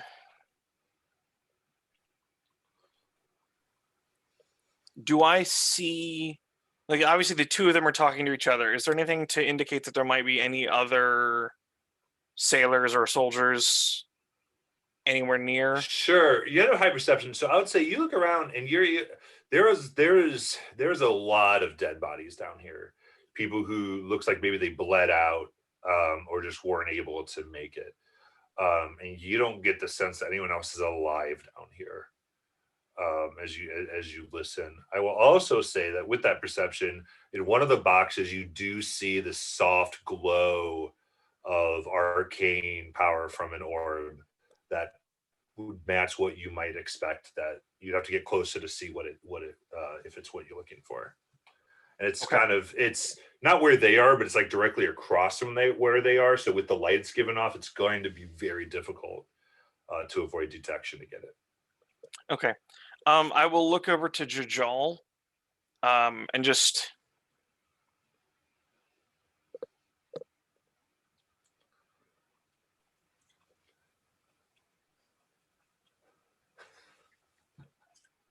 I kind of do that back. Like, I clearly have no idea what you're trying to tell me. okay. Actually, can I make an insight to maybe kind of glean a little bit from that? Sure, you can make it. Well, yeah, I mean, yeah, make an insight check. Okay.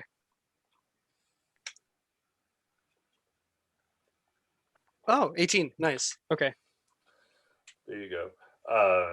Yeah, and I picture this as I don't think we're playing, but we actually picture this back as another flashback where you guys are going over hand signals, going, right, this means two, and then we run like kind of, and I would think Tonk's running the whole scenario to tell everybody exactly what to do, and very technical as far as this heist would go.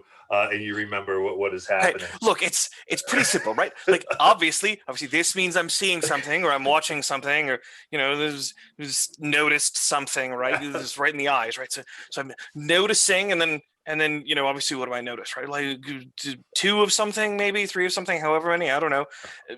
And then you point at it like it's you just. Are you Okay. guys still making finger? says Mao What as he's was looking that? over there. Are you guys still making finger puppets? So yeah, what I was trying to say is I see 2 over there. Okay. Well, that light that was being emanated from the box, am I able to see that as well? Yeah, I would say as you look over, you do see it. It's kind of the only light source in the room. Okay. I'm going to go ahead and kind of like do the same thing back to him the best I can. I'm not the brightest, so I do my best. So I kind of like go like this and I point to the box and I shrug. Nice.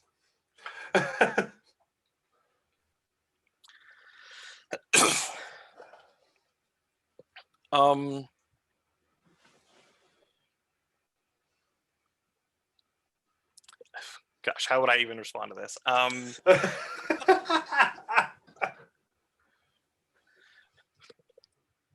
2, right? Like I do that, and then I point to the 2 sailors.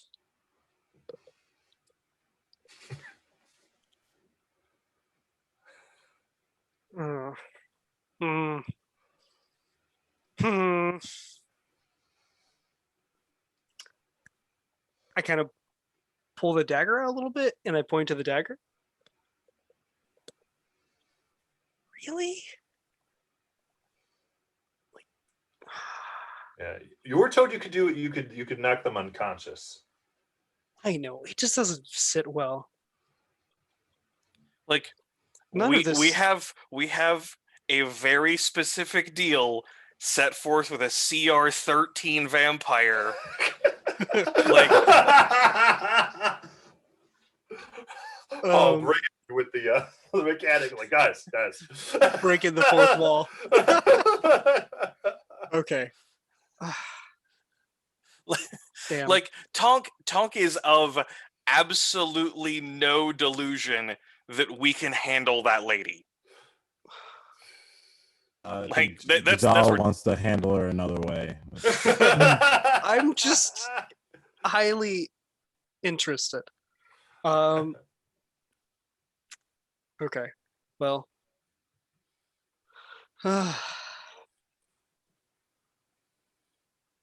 Okay. All right, so Mal pulls out a torch and just starts looking at the tinderbox and the torch and looking at these lot, and tinderbox and the torch and these lot, just like, oh wait. Are you down there?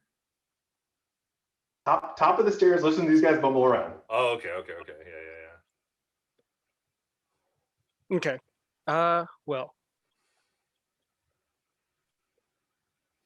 Here's something that I'm thinking of. I want to give them some kind of peace, maybe. So, man, I don't know. I'm gonna grab. I've got a jug, awkward-looking jug. It swashes around. I pull it out. All sorts of multicolored corks, bungs sticking out of it, and I want to.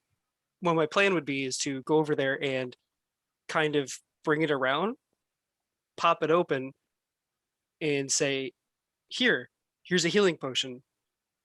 And as he goes to take a swig, I just end him. I don't. I can't think of anything friendlier than that right now.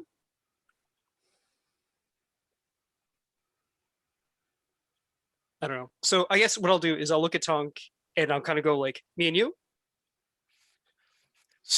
So I pull a pistol, I point it in that direction, and then the cannon on my shoulder just points in that direction. You are quieter.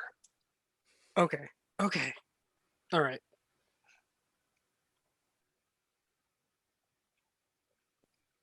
All right. I'm gonna go over there and I'm just gonna run through the one that looks the most alive. Okay. Go ahead and make a stealth check because this is you're just coming out of see if you get a surprise round. This will be see if you get the surprise round off of this. This will be Okay. 15. This will be 13. 13 is there. Is that under? Where is that? Still, down here. Okay. Seriously. Well, I rolled a 1, but it gave me a total of 13. Yeah, no, that's 13 with ability. Whew. So you're able to get a surprise, which means you have advantage on the one that is most healthy. Okay. So then, do I roll hit twice? So you do, yes, and take the Okay, highest, okay. sorry. I'm Yes. still okay. Cool. So I click on that. First one's a 15, total 21. The next one is a 12, total of 18. So I guess 21 to hit. Yeah, definitely hits. So roll your damage. You can choose this to be lethal or non-lethal, as your job was either to kill or to knock unconscious. In my mind, I don't think that as a fellow sailor, I wouldn't imagine they would want to be turned undead. Mm-hmm. And I kind of want to save them the fate of that. As much as the situation sucks, I want to kind of do them that favor. So I think I'm going to go ahead and make that lethal. Okay. That's a 4 + 4, 8. And then my sneak attack damage is 7. So 15? 15. Yeah, it's kind of out of nowhere. Your rapier just comes out of the darkness and pierces his throat. And he just falls down as the one on the ground that is injured just start, no, please, no. Okay. Am I able to attack again, or do I have to roll initiative from that? This should probably, so you still would have your if you want to use your bonus action attack. Do I? I don't know if no, you don't. That's right. That's right. Never mind. So yeah, that's your 1. So then it would be Tonk. Because I would say you're ready to go in on the surprise. Yeah, I will try with just the dagger because I, don't want explosions going off here, ideally. Mm-hmm. Oh, see, okay. Sorry. Got Well, I mean, there's explosions because it would also damage some of the fragile stuff, but also we're only on the first deck. I don't know what's below us. Yeah. So, Okay. 17 to hit with the dagger on the prone dude.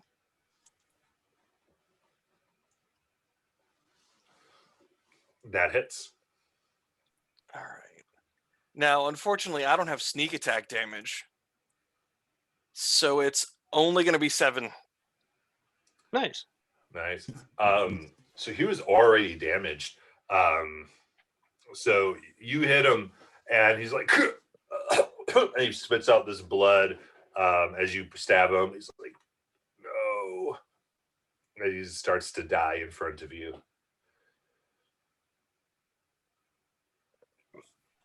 Well, I mean, if he's starting to die, I'm just gonna go ahead and just finish that. Okay, all right, yeah. I guess we're quick done. Okay. I'm grimacing the whole time. Don't need this to last longer than it needs to. Oof. Yeah. Oof. Okay, so with that,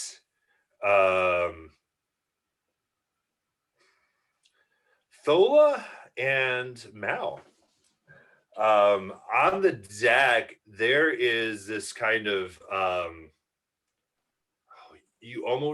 there is like this dark, like black light energy that you see. The two of you below don't see this, but it kind of just sort of goes whoosh off the deck of the ship.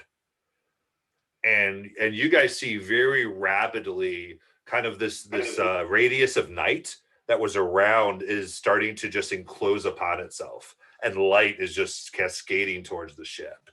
As you see the woman you are talking to sees this, grabs the two, goes, what the, and just goes very, very quickly. And I'm going to roll And she starts to brush past you, the two of you, to get into the deck where your two friends are. And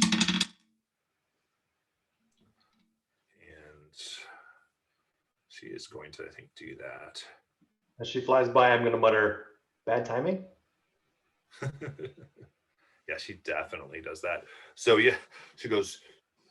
This is where a moment where her facade goes down. She's like, miscalculation, and runs down down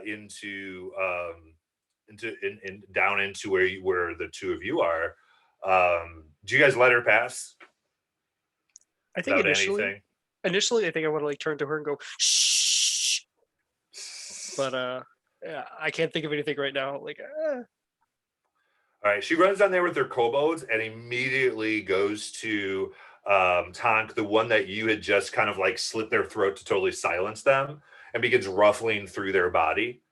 It says, "Take what you want and go." You said we could. Oh, okay. Um,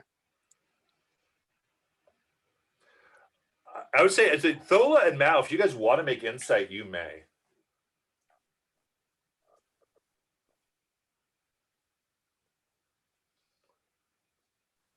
Oh, that's a dirty 19. So Okay. Thola, I would say this. There is something that you can tell that there's something about what she was doing that she was trying to play you all to manipulate you, and there's something you guys did that she didn't think you were going, that like, you're not sure what went down there, but something went down there that she did not count on, and that she was totally surprised and kind of like, crap, what I tried to do didn't work. I got to get below decks before I die. And quickly got through there. She was just totally freaked out. But right now, she wanted to play the evil vampire, but she didn't actually expect us to kill these fuckers. that is essentially. But she's rifling through, and she's not quite at this moment not paying you guys attention. The kobolds aren't attacking. So I'm going to pull my goggles down, and wind a little thing here, and cast detect magic. Yeah, this thing lights up down here. There is tons of magic coming from the crates, coming from the boxes, what's inside the boxes. Bunches of auras of just every type that you can imagine. Some very strong, like working, others like maybe pieces of things that once worked that do still have residual magic. This is a horde of things. And at this point, you realize this was from pre-Calamity, Age of Arcanum ruins. And this is just filled with stuff. This is all like these types of devices. Specifically, you are looking for something that would have the abjuration, or that you are looking for that orb. And you do see that she pulls out this 6-inch kind of opal from the person she was searching, and you do see that this has transmutation, extremely powerful transmutation. I would say this is what she pulled out is a stronger aura than anything else in the room. Okay. But it's not what you're looking for. It's not what you right. came to come for, but it is that. The orb that was glowing that we initially seen before, is that giving off the abjuration that I would expect to? Okay. Yeah. So I'm going to grab that. Also, since apparently a bunch of this stuff is Age of Arcanum pre-Calamity gizmos, anything like, she's busy, she's apparently freaking out. I have lots of pouches because it's what I do. I'm gonna grab any gizmo looking, like, I'm not so much worried about like, oh, this is a fancy looking wand or this is a magical sword, but anything gizmo looking, I'm gonna try and pocket on my way out of here. Okay. Make a sleight of hand check for me.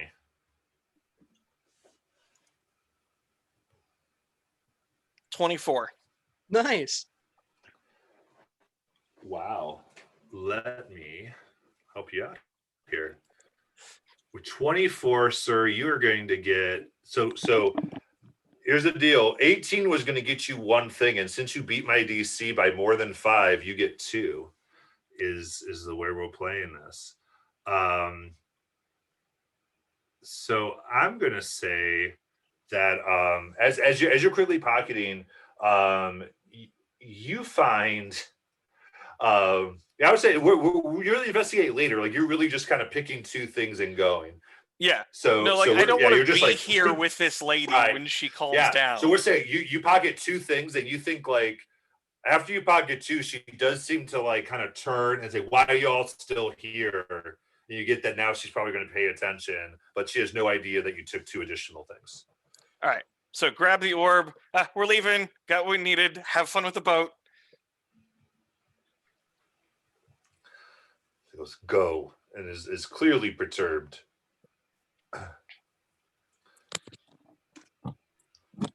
Let me think. Does anybody? Anyone have a reason for any of this? Yeah. So you guys make it out as a bright daylight, and the sun and the ocean greet you. There is no fog, no mist. It is a clear, bright day on the All deck right. of the ship. I just start going down the road back to our boat. Wait. That's the thing? That's the thing we came here for? Not some like huge scary weapon or some weird that like glowy thingy is all we came here for? That's the whole fucking thing. That's it. Do you have any idea the power that this thing is capable of handling? Do I look like I spent a lot of time in school?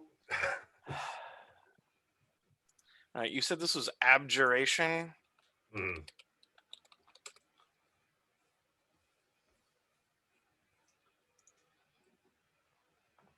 Yeah. So, and as you're looking at him, this is you actually take a minute because you understand a little bit of this arcane canon that they are trying to build,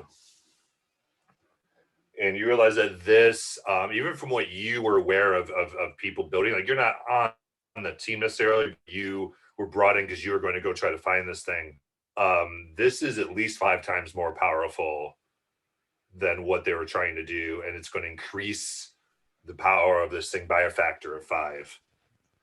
This is immense. It's like kind of like layers upon layers, or it's 5 of them in the same amount of space. This orb, the way it channels and concentrates, it resonates with abjuration. It has the power to make things not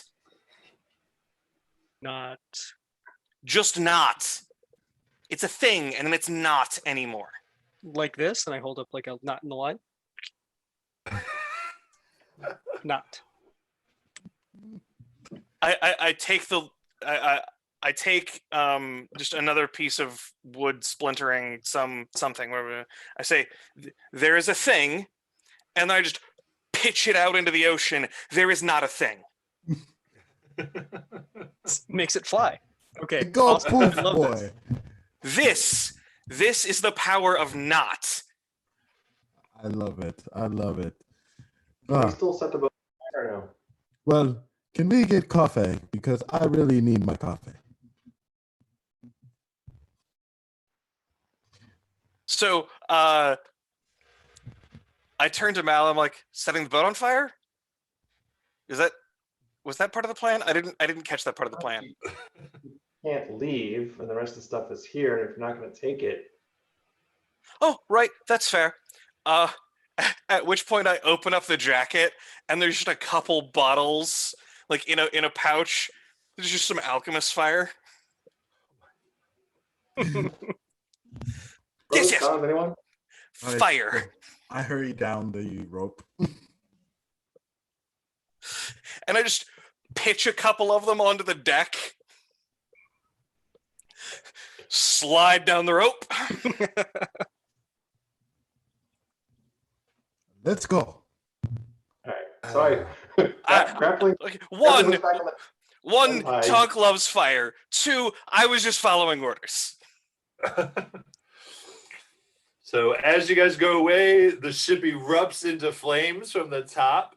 Let me a second. That is amazing. Good job. The words Hideo Kojima appear across the screen.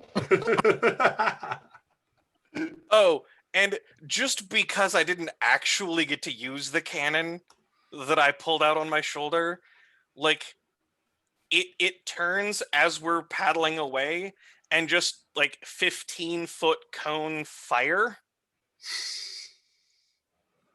Oh my at the God. ship as we're rowing away. Yeah. This thing, I mean, it is burning like crazy at this point.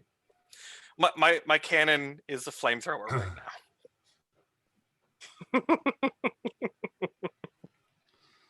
Oh, that is amazing. All right, so undead kobolds, drow, vampire. Not a bad Yeah. day. I would say you do get about 100 feet away from the ship, kind of all at once. You see the flames on the ship all just go whoom, out. It was worth a try. Think So we'll be it's no seeing longer again. burning? Everyone's gonna be mad. Correct. It's smoldering, and there is a lot of damage. I'm starting to play a tune on my lyre.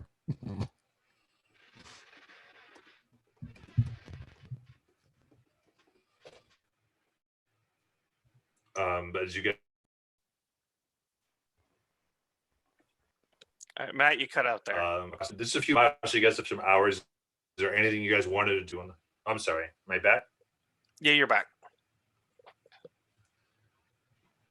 Okay. Yeah. If it, you said it takes a few hours to get back. Yeah. At this time, I will take some ingredients that I have in my backpack and stuff like that, and make some treats for us. While we maybe do a short rest, and so they can take some extra healing from my chef ability. Okay, yeah. So you guys can get the benefits of the chef snacks. And what do the chef snacks do? So you're actually, when you take a short rest, you can, and you expend actually one of your hit die already. You can spend an extra 1d8 for hit points. Cool. When Love that I can't actually benefit. Yeah. So what I will say is, from the flames, because this erupted in fire. The mast is totally gone. As you are sailing away too, you do see even the pole of the ship. It's it is like fallen off. Like the flames went out, but this ship is wrecked. Like you have at least stranded them wherever they are. For a good point. Like they do not have the ship. Nice. We didn't outright burn them alive in the ship, but they do not possess the ship. Yeah, and I would say detect magic was probably up at this point, and you just saw strong transmutation going around and changing the flames into things that were not flames of magic from your. How long does the aid last? The extra 5 hit points? 8 hours. Okay. So yeah, I mean, I don't know how many hit points you have, but you can, if you need to short rest. I do, so I'm gonna take that opportunity. Oh well, my current maximum hit points is 5, including the 5 from aid. Wow. Or my max is 10, including the 5 from aid. So.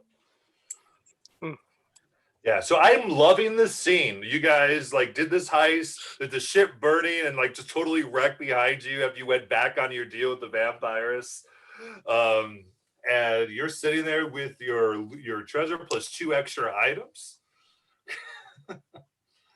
And if you guys have one, this could be a really great time for a flashback. Actually, I think this would be a great where you all are sitting at a bar before you set sail after you've met each other. And kind of talking. I think this could be a good time for something like that if you want to do it.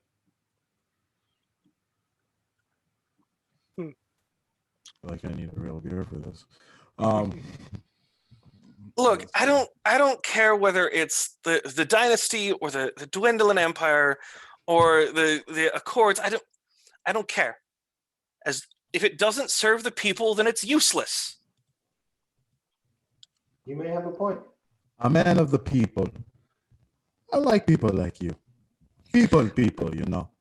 As soon as the government doesn't serve the people, then the army doesn't serve the people, and what you end up with then is dead citizenry. You have scouting patrols working against their own families. Your first mistake is having a government or having an army, right? You get enough people together, they do something stupid every single time. So like, just don't let them build big organized structures. You don't have to dethrone them. It's not that hard, right?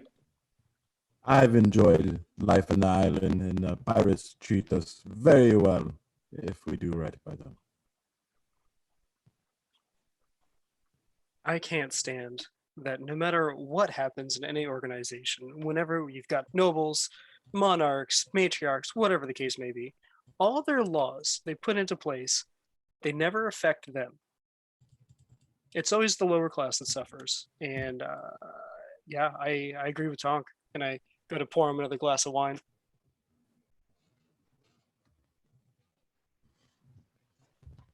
I say, I If- think we. Oh, good. For the record, out of character, if those sailors hadn't been clearly Dynasty, I might have done that differently. But you said the sailors were clearly Dynasty, so fuck them. That was excellent. And you have many problems with people terrorizing your lands, then, Donk, where you're from. Oh yes, the Dwindling, they don't respect the wild of the forest. They send in their scouting patrols. They send in they send in mages from the Cerberus Assembly. All they want is control. They want control. They want power. But it doesn't serve the people. It doesn't serve the forest. They don't care about us. They don't care that their scouting patrols kills families of gnomes living by themselves in their burrow, harming no one. They think they own the land. And they split families.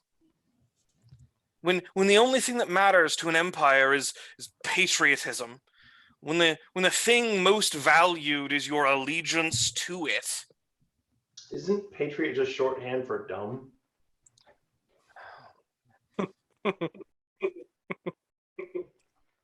I mean, more or less, yes. I say that we take care of ourselves and our own. It is what we shall do. Well, I'm in this because of the tech. I'm in this because we're dealing with things, and I'm building. I'm gonna build the weapons we need to keep the forest free. That is a very honorable cause, Donk. And when I get enough, when I get enough, I can go back to the thicket and show them why they should respect the wild. Well, maybe one day we can help you realize that dream of yours.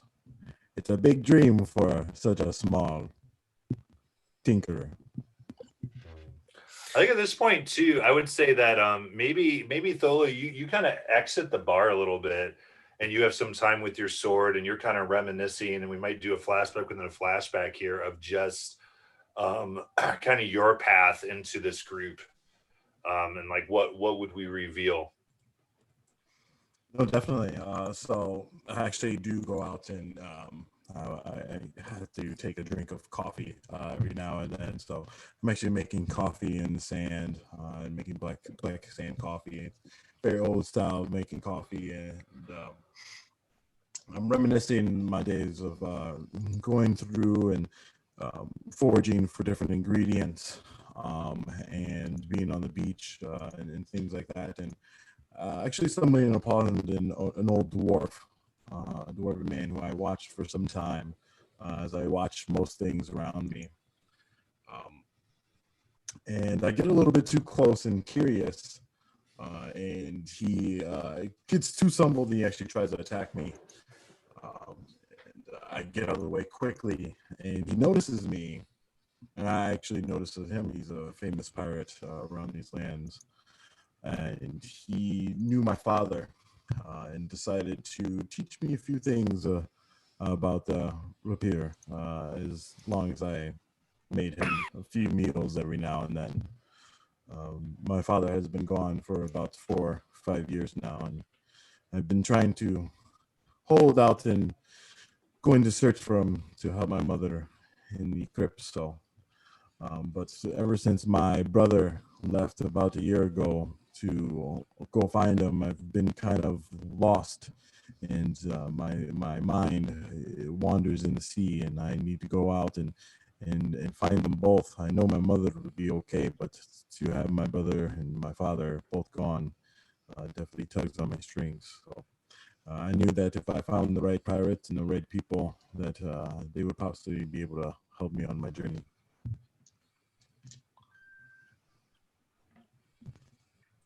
Excellent.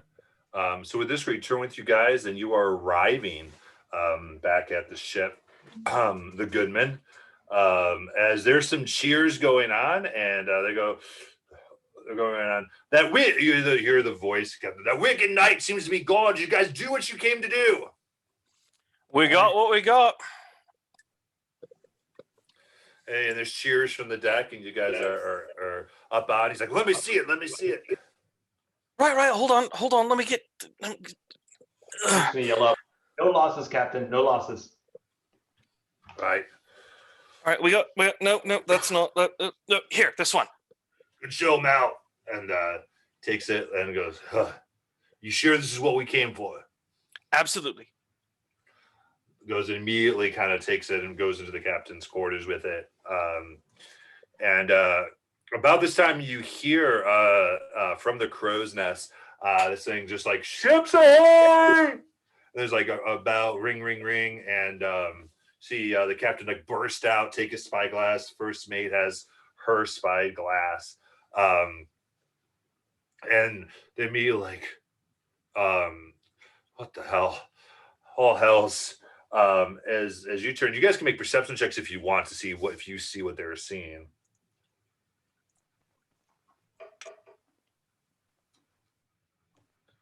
12. 30, 20. 21. 21. Okay. So Thola and oh my gosh, what is this? Thola and Tonk, you guys see that you see clearly there are 3 ships that are flying Dwalian Empire colors that are quickly making their way. And they're flanked by 2 other ships that are flying Clovis Concord colors. And you just hear them go, they must have gotten the same word, same information as us. We need to go now. We need to go to Darko. And sails go up, and the race is on. So for this, we can do a quick skill check. What are you guys doing to help, as these ships are faster than the one you were on? There's things you are doing to help increase the speed. So the way a skill challenge works is just ask each of you to say something that you were doing, and then I'll give you a corresponding challenge or skill roll to do that. And then if you repeat the same role as somebody else, like the same skill, then the DC is higher than it normally would be. And if it doesn't make a whole lot of sense why it would work, it'll be a higher DC as well. But we can see. So what is your jaw doing? Or Mal, does Mal want to go first? I saw that. Sure. So immediately looking at the probably half sheets of sail we've got let out, I leap up into the rigging, start unfurling ties as fast as I can, open up as much sail as possible to get us to full speed, look at the wind direction, figure out what direction will get us to absolute max sail. So jump up in the rigging, start basically playing Spider Monkey. Excellent. So I'll say you can go ahead and we'll make it, you can choose. You can do sleight of hand or a nature check because you got the wind or you've got the how fast you're gonna move your hands. No acrobatics if I'm already up on the mast. Just kind of moving around the movement. Yeah, I would say to do that quickly. I'll give you acrobatics. I'll accept that. Sitting on a 19. Okay. So yeah, you get that the sails kind of whoosh, whoosh, whoosh, whoosh, and absolutely begin to get more. You save like a precious, like I would say it probably takes them like a minute to get everything moving. You have this going in about 15 seconds. It's gonna be precious time as you guys are moving. What about you, Joe? All right, so I see Mal going up there, unfurling the sails, setting them up. And what I would like to do is grab a couple of the other sailors on board and kind of direct them to angle the mast to catch the wind the best as possible.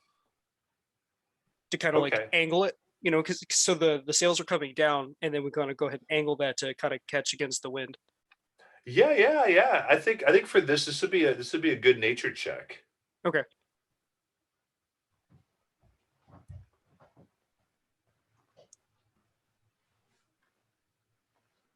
Thank goodness. 18 Yeah. minus 1, 17. There you kind of lick your finger, you get okay, and you start to move it, and you get really the perfect angle very quickly. You do the math quicker. So again, not only were the cereals ready, you were able to do that quicker. So now both of the very essential jobs were done, both at fast speed. So one's not interfering with the other. Thola, what is Thola doing? So Thola is doing her best job to actually just guide people and bless them. Alrighty, you're doing a great job. Yes, you can do it. And just like, and praying and just doing her best to, just keep everyone together and hoping that they, no fear and installs in them, keeping everyone encouraged and brave. Yeah. We do persuasion check to see if you can keep morale really high so that they don't lose hope. This would be a little higher. Oh yeah, 18 plus 2. That's another dirty 20. You needed that, and so that so yes, and strangely so if you start praying to the Raven Queen and she's got us, fate is on our side, and say they're moving faster, they have hope that they can get away. And what about Tonk? I'm gonna go for that orb with the abjuration magic. Okay. And I'm going to, I don't have this as a spell, but I'm going to try and do something with the abjuration with this orb and hope that I can reduce the drag, like remove some of the resistance at the front of the prow so that we could slip through quicker. Okay. It's just me on the fucking fly, just try like, what can I do? This doesn't have an engine I can tinker with. It's just the wind. Yes. Okay, let's go ahead and do an Arcana check.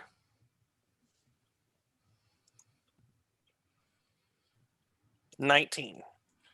19. So you're able to tap into this.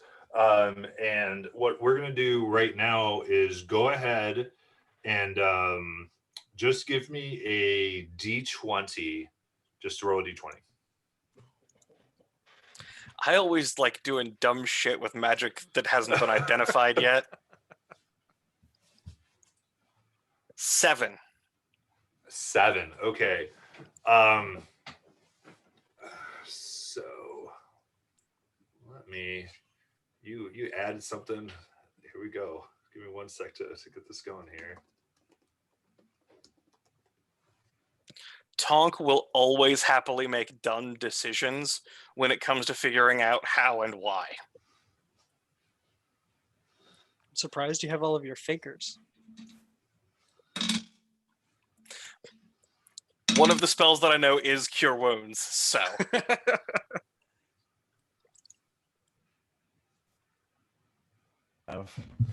Okay, go ahead and roll a D10. All right.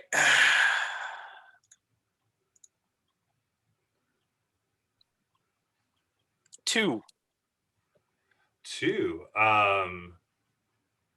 Yeah, so really quick. So you're going and it works. So it's kind of interesting. As you move through, you see that the wind speed around is increased, as well as the weight of the ship seems to lessen. And so there's just this whole effect where you actually double the speed of the ship. At the same time, this energy, at first you're like, okay, and then you feel the energy begin to pull from you as opposed from within the orb in the area, as it's converting pieces of you into energy to fuel this effect, as you immediately age 2 years. Oh, okay. Well, I'm gonna stop doing that now. So the effect's kind of lasting, and you're like, you're choking and like coughing, probably throwing up a little bit from this crazy deal. Everybody, excuse me 1 second. What's up? No, I need you to go right now. Go. Okay. I apologize.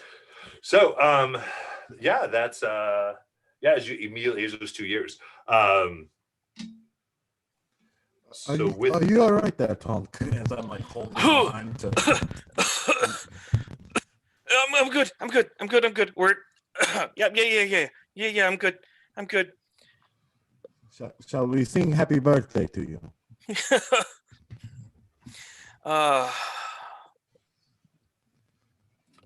Well, we seem to be making some speed here, so. All right. Well, I can only do that a couple more 100 times. Very excellent. So yeah, so so you guys have a straight run going from what is happening, and it is super fast. And I would say with this, you are actually, even though these ships are designed to be faster than yours, you are making more distance than what should have happened with all of this, and especially the huge magical effect that you made this orb do. As it also quite scared Tonk as it just started doing this. And I will say, you see that the orb itself kind of changes and starts to kind of like it did its thing. It looks almost more unstable than it was before as well. I would say after using this, it's not going to explode, but it's not looking great. Nope. I'm back on the captain's desk. Nope. And whatever this is.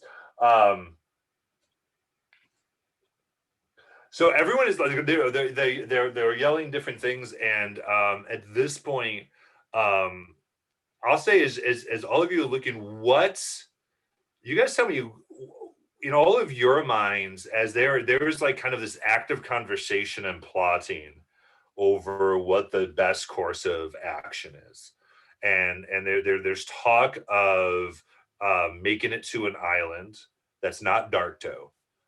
Essentially, to try not to necessarily lead them that way, though there is safety there. They're not sure about the distance and maybe trying to hide at a closer island. So there's Darktoe, hiding at a closer island, or just kind of going up to random open sea just to try to like outdistance them and get out of sight. Where are you all putting your voices, or are you suggesting other courses of action? I think that. Oh, go ahead. Oh, go ahead. I think that trying to outdistance multiple other ships would probably be difficult. I mean, we've been successful so far, but But I ain't doing that again. I don't. Let's not. I don't want to chance it. They have a higher chance of catching up to us, and then I don't want to fight against that many all at once. On the other hand, if we can get close to a coastline, especially after dark, we can find a number of coves to dip into. If we can keep our light down, there's a possibility that we can sneak into some little rocky cove, turn everything off, let them drift right by. I mean, it's a fairly typical pirate tactic just to disappear on the water, right? So if we can find a nice craggy coastline with lots of good places to hide, we're far enough above above the horizon for them. They can't see us. That there's a possibility for just a sneak and peek approach. That honestly sounds like the best option at this point. I don't know what else to do. Let me ask the broader question. What's the objective? Are we trying to find a place to sell this thing? Do we have a buyer already? Is it just get the hell away with it? Like what's the No, we right? need this for the cannon. We need this to make for the cannon. So we need to get back to Darktoe with this, but we don't want to lead them there. Would someone in Darktoe take it from you? Yeah, for the things, and this was on the flashbacks, you were sent to get it from the Plank King Yeah, of Darktoe to get it for him. So basically, it's just lose the rabble and then head back, probably. Yeah. Aye.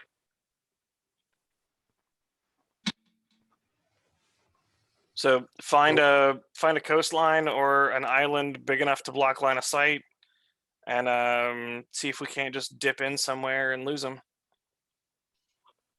Because Tonk is not going to try that shit again with that orb.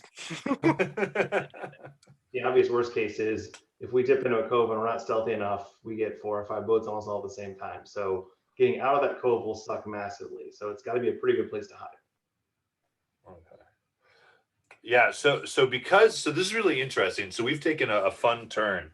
Tonk, because of what you've done, you feel like like the captain can give whatever order he wants at this point, but there's a point to where you're linked with the wind and the ship for this brief moment.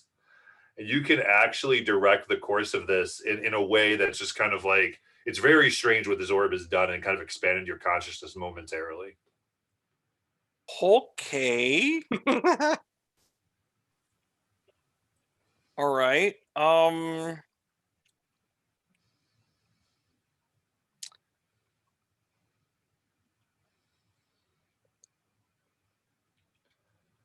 So I don't know. I don't know. Is this an area that's like has lots of islands? Is it few islands spread across like vast ocean? There are a few, like it would be, I would say that with this and the talk going on, let me just double check so I get this right. I believe Dola is pretty familiar with the islands around here. Yeah, Thola would be. Yeah, Thola would have a fairly good idea of where they are. Because what I'm thinking of doing is the equivalent of a pilot going down into a canyon.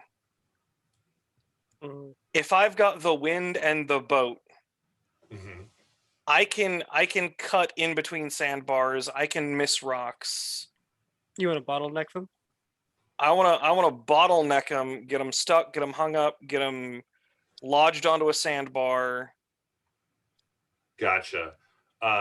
So let's see if we can do this.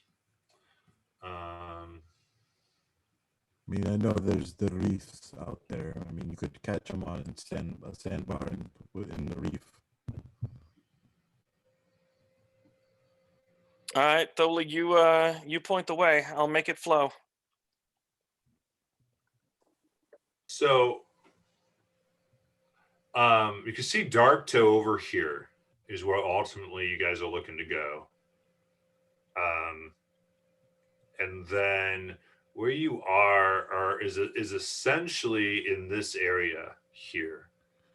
You do not have enough control where it's going to last long enough for you to get all the way to Darktoe. That's way too. That's a few weeks journey. But definitely, you could seek around the Decay. Can I get him into like the Gravid archipelago there, where there's multiple islands that I might be able to get them stuck between? I would say your ability can probably keep you ahead of them, like if you want to stay close to Broken Bank. Okay. And then right around here is where I would say you can make the decision, and like this is what I'll say. You can make the decision to make this go that way. The effect, you won't be able to redo your decision, but the effect will end right as you are getting past Broken Bank. Okay. And I will see that, I will say that island is part of the Clovis Concord. so we are not exactly accepted there. All right. Well, if Broken Bank is not friendly, Yeah, but the way the show I'm going here, it's you would know, you have enough knowledge to know that's generally unsettled, and it's more on this side where there would be settlements and more defensive things. So this would be somewhat of a safer way to go across. But it's up to you. The other way you could, if you wanted to go south, you could try these. There's multiple options for you. Just depends on what you're trying to do. yeah, I guess what I'm looking for is I'm imagining, and obviously a picture from this high up in the air wouldn't necessarily show all of the little islands, Sure. all of the islands that are like only the size of a football field. Right. Like I'm trying to get into a congested area and have my control of the water and the wind and my feeling with the boat allow me to better pilot through the hazards and get them caught up on things. Do I feel like is my control of the boat the point where I feel like that would be something I could do at this point? So I'd say at this point, no. What you can do is kind of take a course, and then the speediest, the nature's going to react to give you the speediest course, like more like somewhat of a straight line in a direction. Okay. But you're not going to maintain like absolute pinpoint control for an hour or anything. It's just kind of for this brief moment, and then the effect kind of lasts. Then yeah, let's go for the long southern bank of Broken Bank. Okay. And get some distance so that we can, break line of sight, get a little bit out there, find a cove, see if we can, hide at anywhere along that. Yeah. So I'm going to say you guys end up doing that. You end up sailing, and again, not probably really close to the coast, but just south of Broken Bank. So that is somewhat in the direction of Dark Toe, and you are able to at least get to the point where you're out of sight. You're unable to see. You're not sure where they're going to be able to catch up or what. And just about this time where they're out of sight, it's probably been an hour of them being out of sight, that kind of nature seems to revert back, and your speed kind of slows, and things are better. The mass ratio of the ship comes back as all this kind of resets itself. And there's this thing too where like they're so focused that no one has said anything, but the captain comes up to you all, go, "What was that?" We were in a pinch, and I used the orb. Kind of goes, "Do not touch." He's kind of upset, and he kind of just throws you out of his cabin, shuts the door. Very, very not overly happy with that. As time goes on, there is a check on the ship itself, and it has in fact taken some amount of damage. It's kind of the sheer force that this effect has kind of put on the ship has caused. And they're talking about it taking water. You see the bosun who's responsible for repairing the ship kind of getting into action. And there's talk that they need to, that they're not going to be able to they need to dock before they would hit a possible storm, is basically what they're saying. As soon as they start pointing out some of these bits of damage, I'm going to go down into the boat with mending. Sure. So I would say that mending is going to do something, but it's not quite. I mean, It will help. there are limitations, right? Like Right, it's yeah, not going to yeah, fix yeah. major structural damage. Right, but right. It's going to prevent. It's actually, I would say they feel like they're going to have more choice in what they're going to do with the use of the mending cantrip. Nice. I mean, and given that it only works on like a square foot at a time, I'm probably going to be mending for the next couple of hours. Yeah, and then there's this thing too, where just because of the way, as you mend one, there's then structural push on what you just mended, so it is very like you're able to get so far with it, with if you get where it's going, but it does help. It definitely is useful. So as you guys are sailing, then I'm going to say that as you went there is.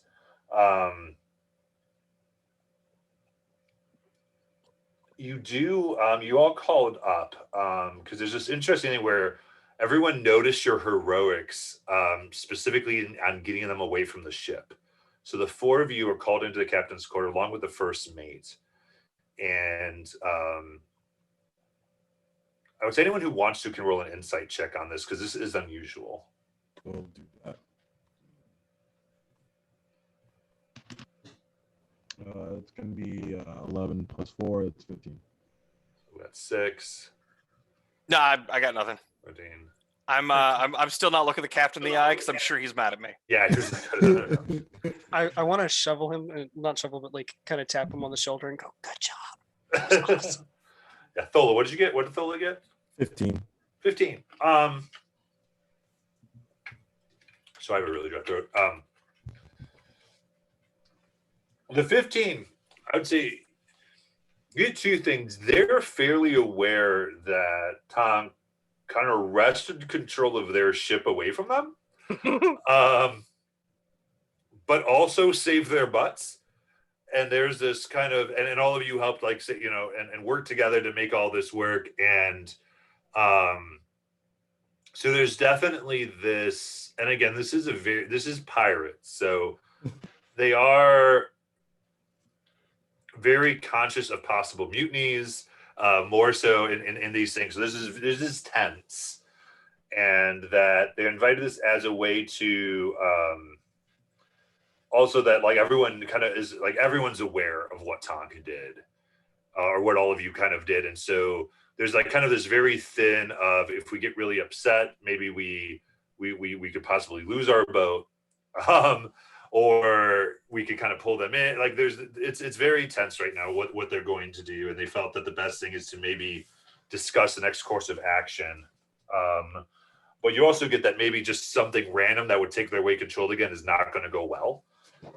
So it is very dicey, the situation. But you all for the moment have a little bit more power than you came on the boat with. What's the plan B here? Like we can't exactly put it into the dirt. We can't exactly take the time to cut down trees and redo the bow line. Like what's the plan here? You want to find a little place to moor with better materials? Like what's our best option at this point in the game? Yeah. It goes right. So we have, and he points this kind of puts kind of a figure on the map. There are some avenues we can find at the Gravid archipelago that we can I think we can find enough materials to do enough repairs and make our way to Darktoe. Thing with that is, of course, I would think that they might be able to anticipate us if they know that we're not at Broken Bank. They know which way we went. There's not many places. However, and he kind of just points to empty sea. He goes, there is an island here, smaller than these, smaller than what would show up to my knowledge. Only a few Reverie Lords know of this and no one else. And he pauses, he goes, what I do know is if you've gone on it and haven't quite, some people have wanted to keep their treasure. Those that gone to bury the treasure and keep their hoards on this place, the parties have not returned. But so we have a choice between a known. After all, anywhere in this world is entirely safe, or some unknown things, but unknown also means unknown to those that chase us. He goes, "You all have performed very, very admirably, and we are simply interested in how you would advise."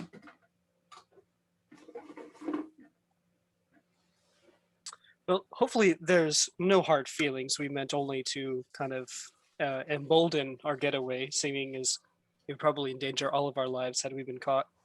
And I feel that we already have an upper hand with you knowing about this. So even one advantage over the enemy is going to be a huge boon. And I'd like to move forward with that. What do you Is that guys it? think? Yeah. Tonk is just looking down at this little gadget in his hand and he's picking at it. Like, Tonk is very much like, I don't want to come across like I'm trying to get the captain or the ship or anyone to do anything. I'm just here doing my thing. I'm no threat. I'm no rival. I'm not making a power play. I'm not making decisions. I'm just being Tonk here, 3-foot me below everyone's eye line while everyone else is having conversation. So, make a persuasion check, Tom. See how well that gets communicated. Not well. 5. Okay. Thola, what's Thola doing? Saying. Thola, you know, she, with her her background as an outlander, she's very confident that she will remember where that the Lord points out that the Lord only island, and that she's like, if we go back there and we need to stay, we can, or store stuff there, I will definitely remember how to get back there. She's very useful in that way and has a feature of the Wanderer because of it. Okay, yeah. And how does Mal chime in? Mal's trying to assess the various personalities in the room and figure out who actually is a dog in this fight or not. Oh, by the way, flashback. You're getting a series of cutaway, a montage, if you will, of all the times Mal has said the wrong thing and got thrown off a boat. It's the wrong thing in the window, thrown off a boat. Slap in the face, massively insulted, thrown off a boat. Failed mutiny, thrown off a boat. Tried a personal uprising, thrown off a boat. Pissed off his uncle, thrown off a boat. So he's been here before. Learned how to swim. Many salty times. This is not talking. Excellent. I love it. I love it. Say the Darto may have the Plank King, but we have the Plank Duke over here. Yeah. I'm loving this. Okay. So the captain kind of looks around and goes, right. And he kind of pauses. He goes, so we take a risk to take advantage to the unknown island. Have you been there? I've hidden behind it. We would have to go and get supplies from it. Do you know? Of course, by we, I mean you. Sure, obviously. So supplies, sure, but like, can we do the repairs on the water, or do we have to actually land? We'll be able to do what we need to get back to Darkto just by getting supplies and staying afloat. So the basic bet is we take our little bitty skull boat, we go hit the island, pick up some supplies, come back, just like a grocery run, no big deal. We batch up the boat and we're off again, right? That would be the plan. It could work. Wood floats, right? I mean, you just need to. Yeah, whether it's in one piece or many.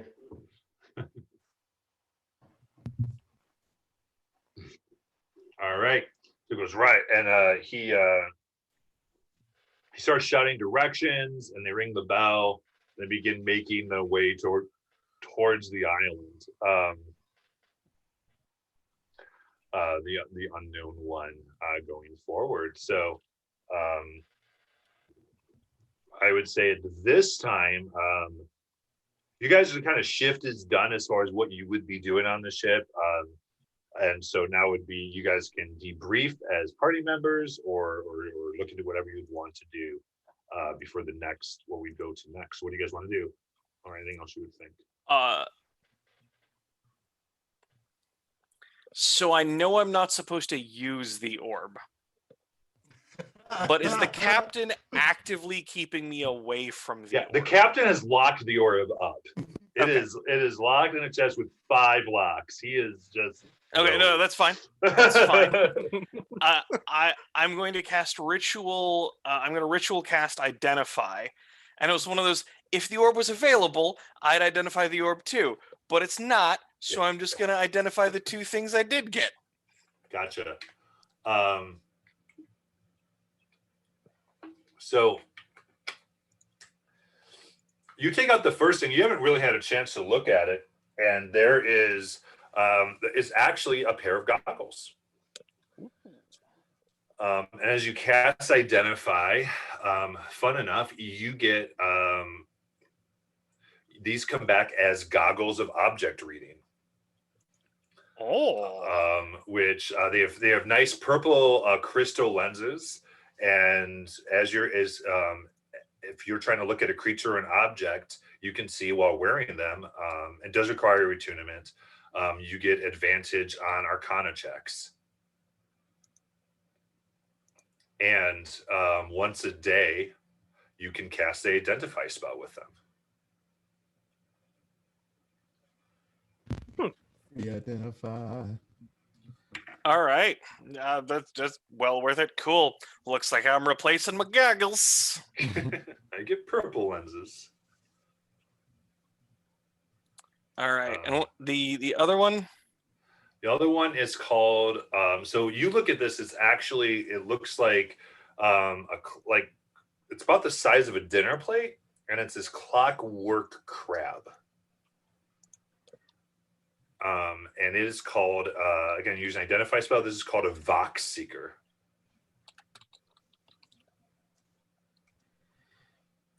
And for every time you use an action to wind it up, it gets a minute of operation to a maximum of 10 minutes.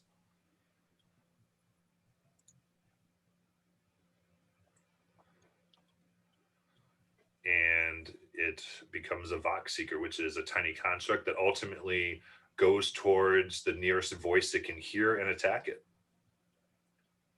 Oh. So both of these you can add under D&D Beyond, Vox Seeker and Goggles of Object Reading. You can add those as magic items. All right. Well, I see no reason to not, at the long rest that is going to be the end of the day, go ahead and attune the Goggles of Object Reading. There you go. That shit's going right on.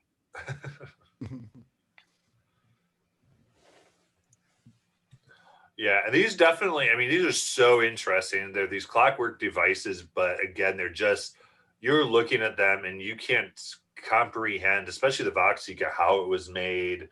There's like absolute genius behind this and much farther than any artifice. So like you guys are the artificers right now are kind of rediscovering things, and this is like incredibly old and incredibly advanced. Yeah.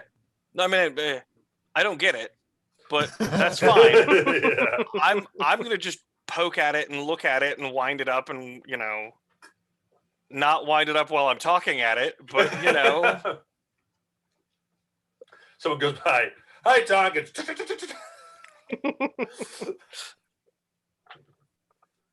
Like, what is this thing? But yeah, I'm gonna be spending the rest of the evening poking at these things. Perfect. All right. Anybody else? Yeah, I guess with that being said, I'll just create some more good meals. I'm actually going to do some cooked treats, which is once a long rest, and I'll just make 2 treats. So those are the last 8 hours. I'll do that maybe like at the beginning of the day, beginning of the whatever. And then at that point, I do want to like create use ceremony, do some more, create some more holy water, and go around blessing the sailors and things like that. They did a great job. Very cool. All right, Jaja, anything from you? Well, I was thinking of using the jug to create 2 gallons of wine and split it up with everybody and just kind of unwind for Nice. whatever downtime we've got, and ask if anyone else feels like they're not full, like they don't feel wounded, but they just don't feel complete. Is it just me? I don't. Something feels off. Can't quite put my finger on it. Let's see. Oh, yes, I suppose I should, care that my max hit points is far lower than it should be. Yeah, where is? Can I learn anything about why my wounds aren't healing? Um, Uh, I would say you can do a religion check. Is it for both of us? Yeah, you can both do that if you want. Nah, I'm too preoccupied. Okay. I was gonna say if I could cast. I mean, like maybe before or wait, hold on. Let me see where I'm at. Oh, I do have a second level spell slot still. If I could cast plus a restoration, would that help any of them? Roll? I think I have to. It wouldn't quite, but I would say that because you identified vampire before your other checks, I would say you get that a long rest would essentially take care of it. Like if they sleep, but they are asleep, it should take care of what's Sleep going it on. off. Gotcha. Okay. Yeah. All right. Well, then I'll just make some good meals and everyone's having a good time. I'll drink some wine too. Nice. And then prior to the wine, Mal's gonna go up on top deck and just stretch a little bit, try to get a couple of forms started, just get nice and loose from today's combat, get ready for the next one, like little normal like martial practice to make sure that we're ready to play more tomorrow. I look at the other two and say, you see that one? It's like he never stops. I know. It's pretty interesting to see him move.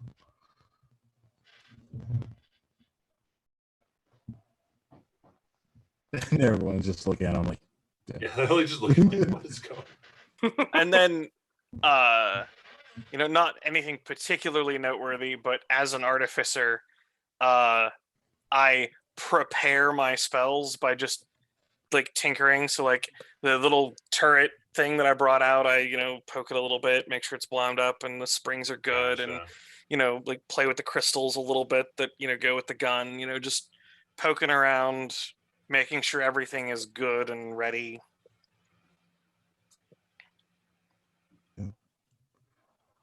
feel that. Perfect. I think I see Mal up there practicing, and I get curious, so I'm going to go up there and ask him, "Hey, do you want some target practice? Do you try to hit me?" Depends on how many eyes you have and how you like them, but sure, if you really want. The motions with or without you, I can go through you or I can go stop before. Well, let's not actually. Just go ahead. Just try to hit me. Just don't not the face, please, or groin. I'll take a couple steps at him just with the flats. And they're, by the way, they're short swords, but fairly razor sharp. So like it's fairly easy to say at the very last moment, switch to the flats on the blade and smack somebody as opposed to actually slicing. So we'll play a little bit. Okay, I'll try to dance around him. My goodness. All right. So yeah, you guys are doing this and training, but eventually comes to an end. You guys are able to take your night's rest. And there is,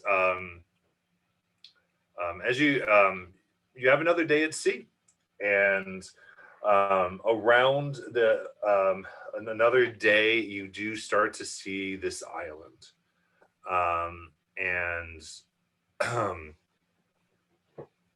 strangely enough, as you guys do begin to approach, as you're on you guys are just kind of walking the ship, getting ready. Again, you guys don't have as much of a job. You were the strike team. It runs pretty well without you. You've just made yourself handy to be more useful, hence kind of pirate ship. That's good. You don't want to be taking up weight. But you don't have official duties necessarily on rosters, right? As the other crewmen do. But as you awaken, there's a bit of a ruckus, and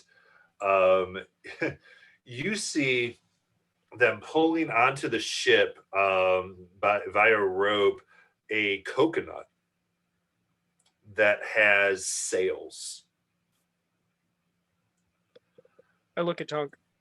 And it's strangely carved into like what actually looks like a somewhat seaworthy vessel. And you see that there are small humanoids that are getting off and shouting and saying like you just hear this like, we must see the captain. Okay, I'm so interested in these little people. Like, because I was like, oh, Tonk, cute, love it. And then I see these little keychain size people. I'm all about it. So, I flipped down the part that does the magnification a little bit so I can get a better look at this thing, the ship and the people. And does it look like they are people wearing clothes that would have been shrunk? Does it look like these are people that are just tiny and they made tiny clothes and they carved a tiny make boat? a perception check.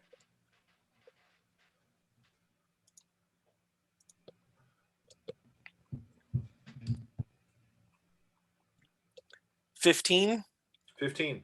With a 15, you see that from what it's made of, these things are made of like hardier, like leaves, smaller things. These seem like these were made while tiny. Everything they're wearing seems to be made by tiny people for tiny people. And as you take a close look, they actually look kind of interesting. It's like they're humanoid, but they don't seem to be breathing so much, but they're not undead. And as you look closer, there's like fungus kind of starting to grow out of them. And one has like an extra eye on a stalk that kind of flops over. But both kind of, they seem similar, but they're both like extremely different, like from the same stock, just kind of different growths. And they seem to be yelling at the captain and having a conversation with that. Is anyone want to eavesdrop? I do. First of all, do I get the impression that these are a humanoid creature that the fungus is growing out of, like it would be a thing that was infested, or are these just fungusy people? Yeah, you get fungusy people is really what you're getting. Okay. They seem like some fun guys for sure. Yeah. Exactly. There you go. So I would say that Tholo, you can do this without drawing too much attention. You have a little bit more sway from your lineage, especially compared to like someone like Tanch, because you were born and raised on Darkto itself. Captain doesn't think too much of you as far as there would be anything wrong.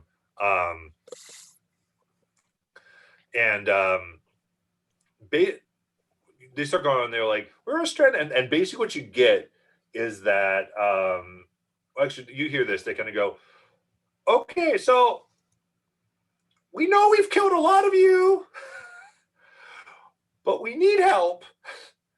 If you help us, we will not kill pirates. And they begin to explain that their island there was a kind of this mini micro ecosystem, and they were out sailing, kind of fishing, getting like smaller fish and those types of things. And even there's like kind of micro fish, fungal fish within the sea on the smaller island. But they talk about something falling from the sky, and after that, everything on the island went crazy. And they took a final fishing trip, and before they could get back, everything was massive, and the landmass of the island itself is grown. And now, like, things like the currents, like, they actually can't get back. And that anyone who is on the island doesn't seem to be able to leave. Like, if they leave, they actually start to have like huge, almost withdrawal-like effects. They talk about like they start to like shake and throw up, but we weren't affected, so we came to get help. Not sure we wanted to run into all of you, says the other one. But I don't know. Some other ones we killed said that they wanted to. You guys wanted to hide stuff. You can hide stuff if you help us. Wait, who did you kill? Oh, wait, I'm not there. Am I there? I mean, you can roll perception if you want to try to listen in. Okay, Give me a sorry. stealth check to see if you're noticed.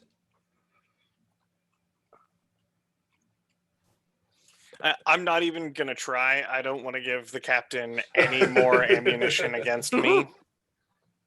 17. 17. That was your perception. What's your stealth? No, I'm sorry, that was my stealth. That was your stealth. Okay, you can listen in. Yeah, it kind of just continue. Yeah, so you get that they would like talked about people, the Reverie Pirates not returning from the land there. The captain talked about that. They're basically saying that their people kill anyone who gets on there. Okay. And I would say Thola and like you get, it's kind of interesting. I would say you kind of pick up that they're almost like these lawful evil people. They haven't thought anything wrong with what they do, and now they need help and they're willing to make a deal. And only evil in the sense of like they just don't have the same moral code. But they are honorable. Okay. Like they seem to come off as honorable. That's kind of like how they're off because they're very matter of fact. Like, yeah, we did this because that's what you do. You kill people, come to your home. But now we need help, so we won't kill you. Yeah, Florida's crazy. You say Florida? Yeah. Oh man. So yeah, that's what we need. We're not going back because it got bigger and now it affects us when we get on the island. So we need to stay off. But we don't think it affects you. I like go off after hearing this to others, and I say, "So the little people's island got bigger, and they're asking for help, so that hopefully that when pirates use this island again, they won't be killed by the small mushroom people." So, yes. looking at the leaves that were used and the coconut, etc. Yeah. Right. The basic vegetation appears to be normal sized, correct? Like if From what they have, yeah. So they say that they kind of got off the island and right. But what I'm getting at is this isn't a just an island of miniature shit. Like if we need wood for our boat, if we were to return everything to normal size, it's not like all the trees are toothpicks. Right. That's not the feeling you got from the captain who had seen this island. It is a regular island, but had more of a micro ecosystem going on than what anybody knew. All right. It's like they got little Smurfs. The island has Smurfs. Yeah, they do introduce themselves as the Ohatu. Oh. Ohatu. That's OAHTU.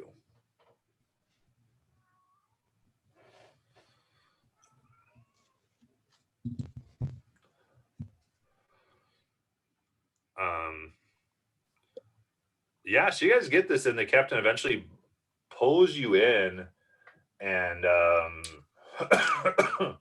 relays this information to you, and just kind of goes, "Well, you're our strike team, so I Yes, guess sir. fix their island." He's just even like, I can't believe, like he's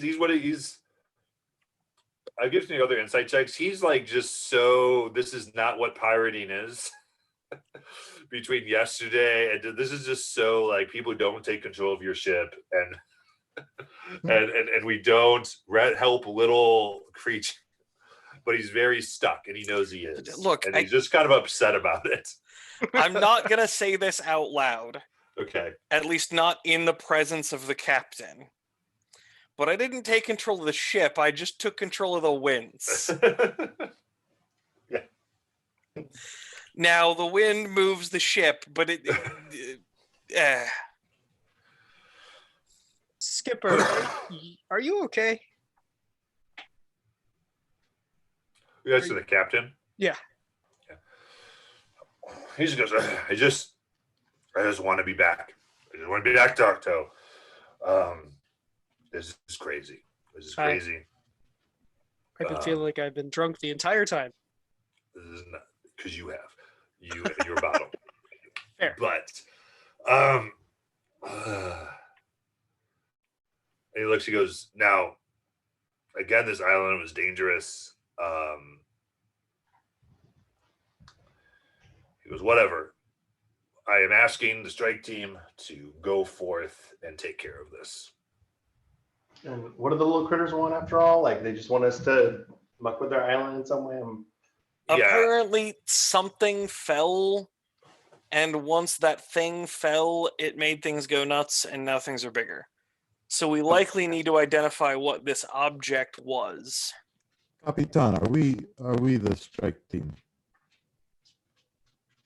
Alex, yes, you're my strike team. I had you strike at the ship, and you got what? Were you drinking Jajal's wine?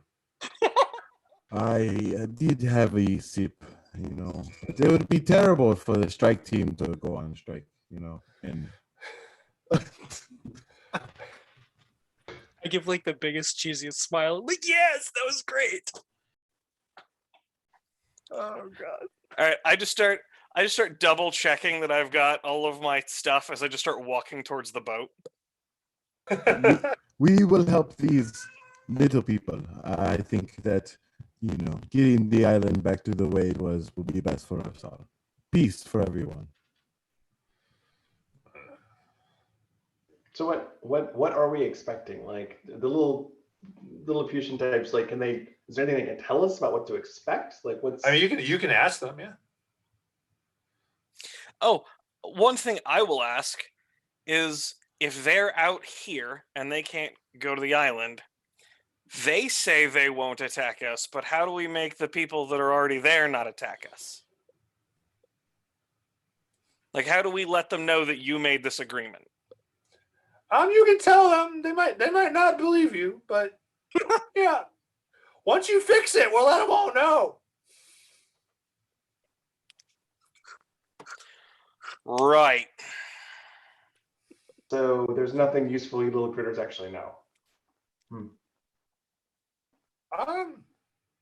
can ask us what you want, but So I mean, let me just be honest. We come across your kind and they're dangerous or hostile. What are their weaknesses? They're afraid of fire? Do you shake the moonstick at them? How does that work?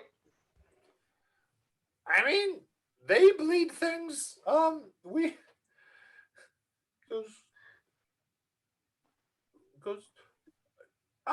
mean, we fight each other, so we die a lot like all of you do. I don't think it's easy though. You guys die real easy. Helpful. Poison hurts you guys way more than us. It's kind of funny. One of you came on and we had a drinking contest, but it was really poison. It was awesome, and you died way quick. Oh, you guys are little evil bastards, huh? We are. We're the Ohatu. All right, Ohatu. Let's get to your island, and hopefully we won't, you know, defeat too many of your people or run into them at all. So, not saying anything directly to them, But just in the casual, I'm checking to make sure I have everything. I will open up the pouch and count the alchemist's fire and close the pouch back and continue Excellent. onto the boat.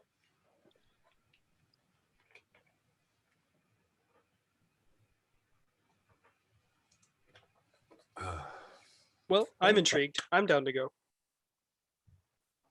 Also, Option C?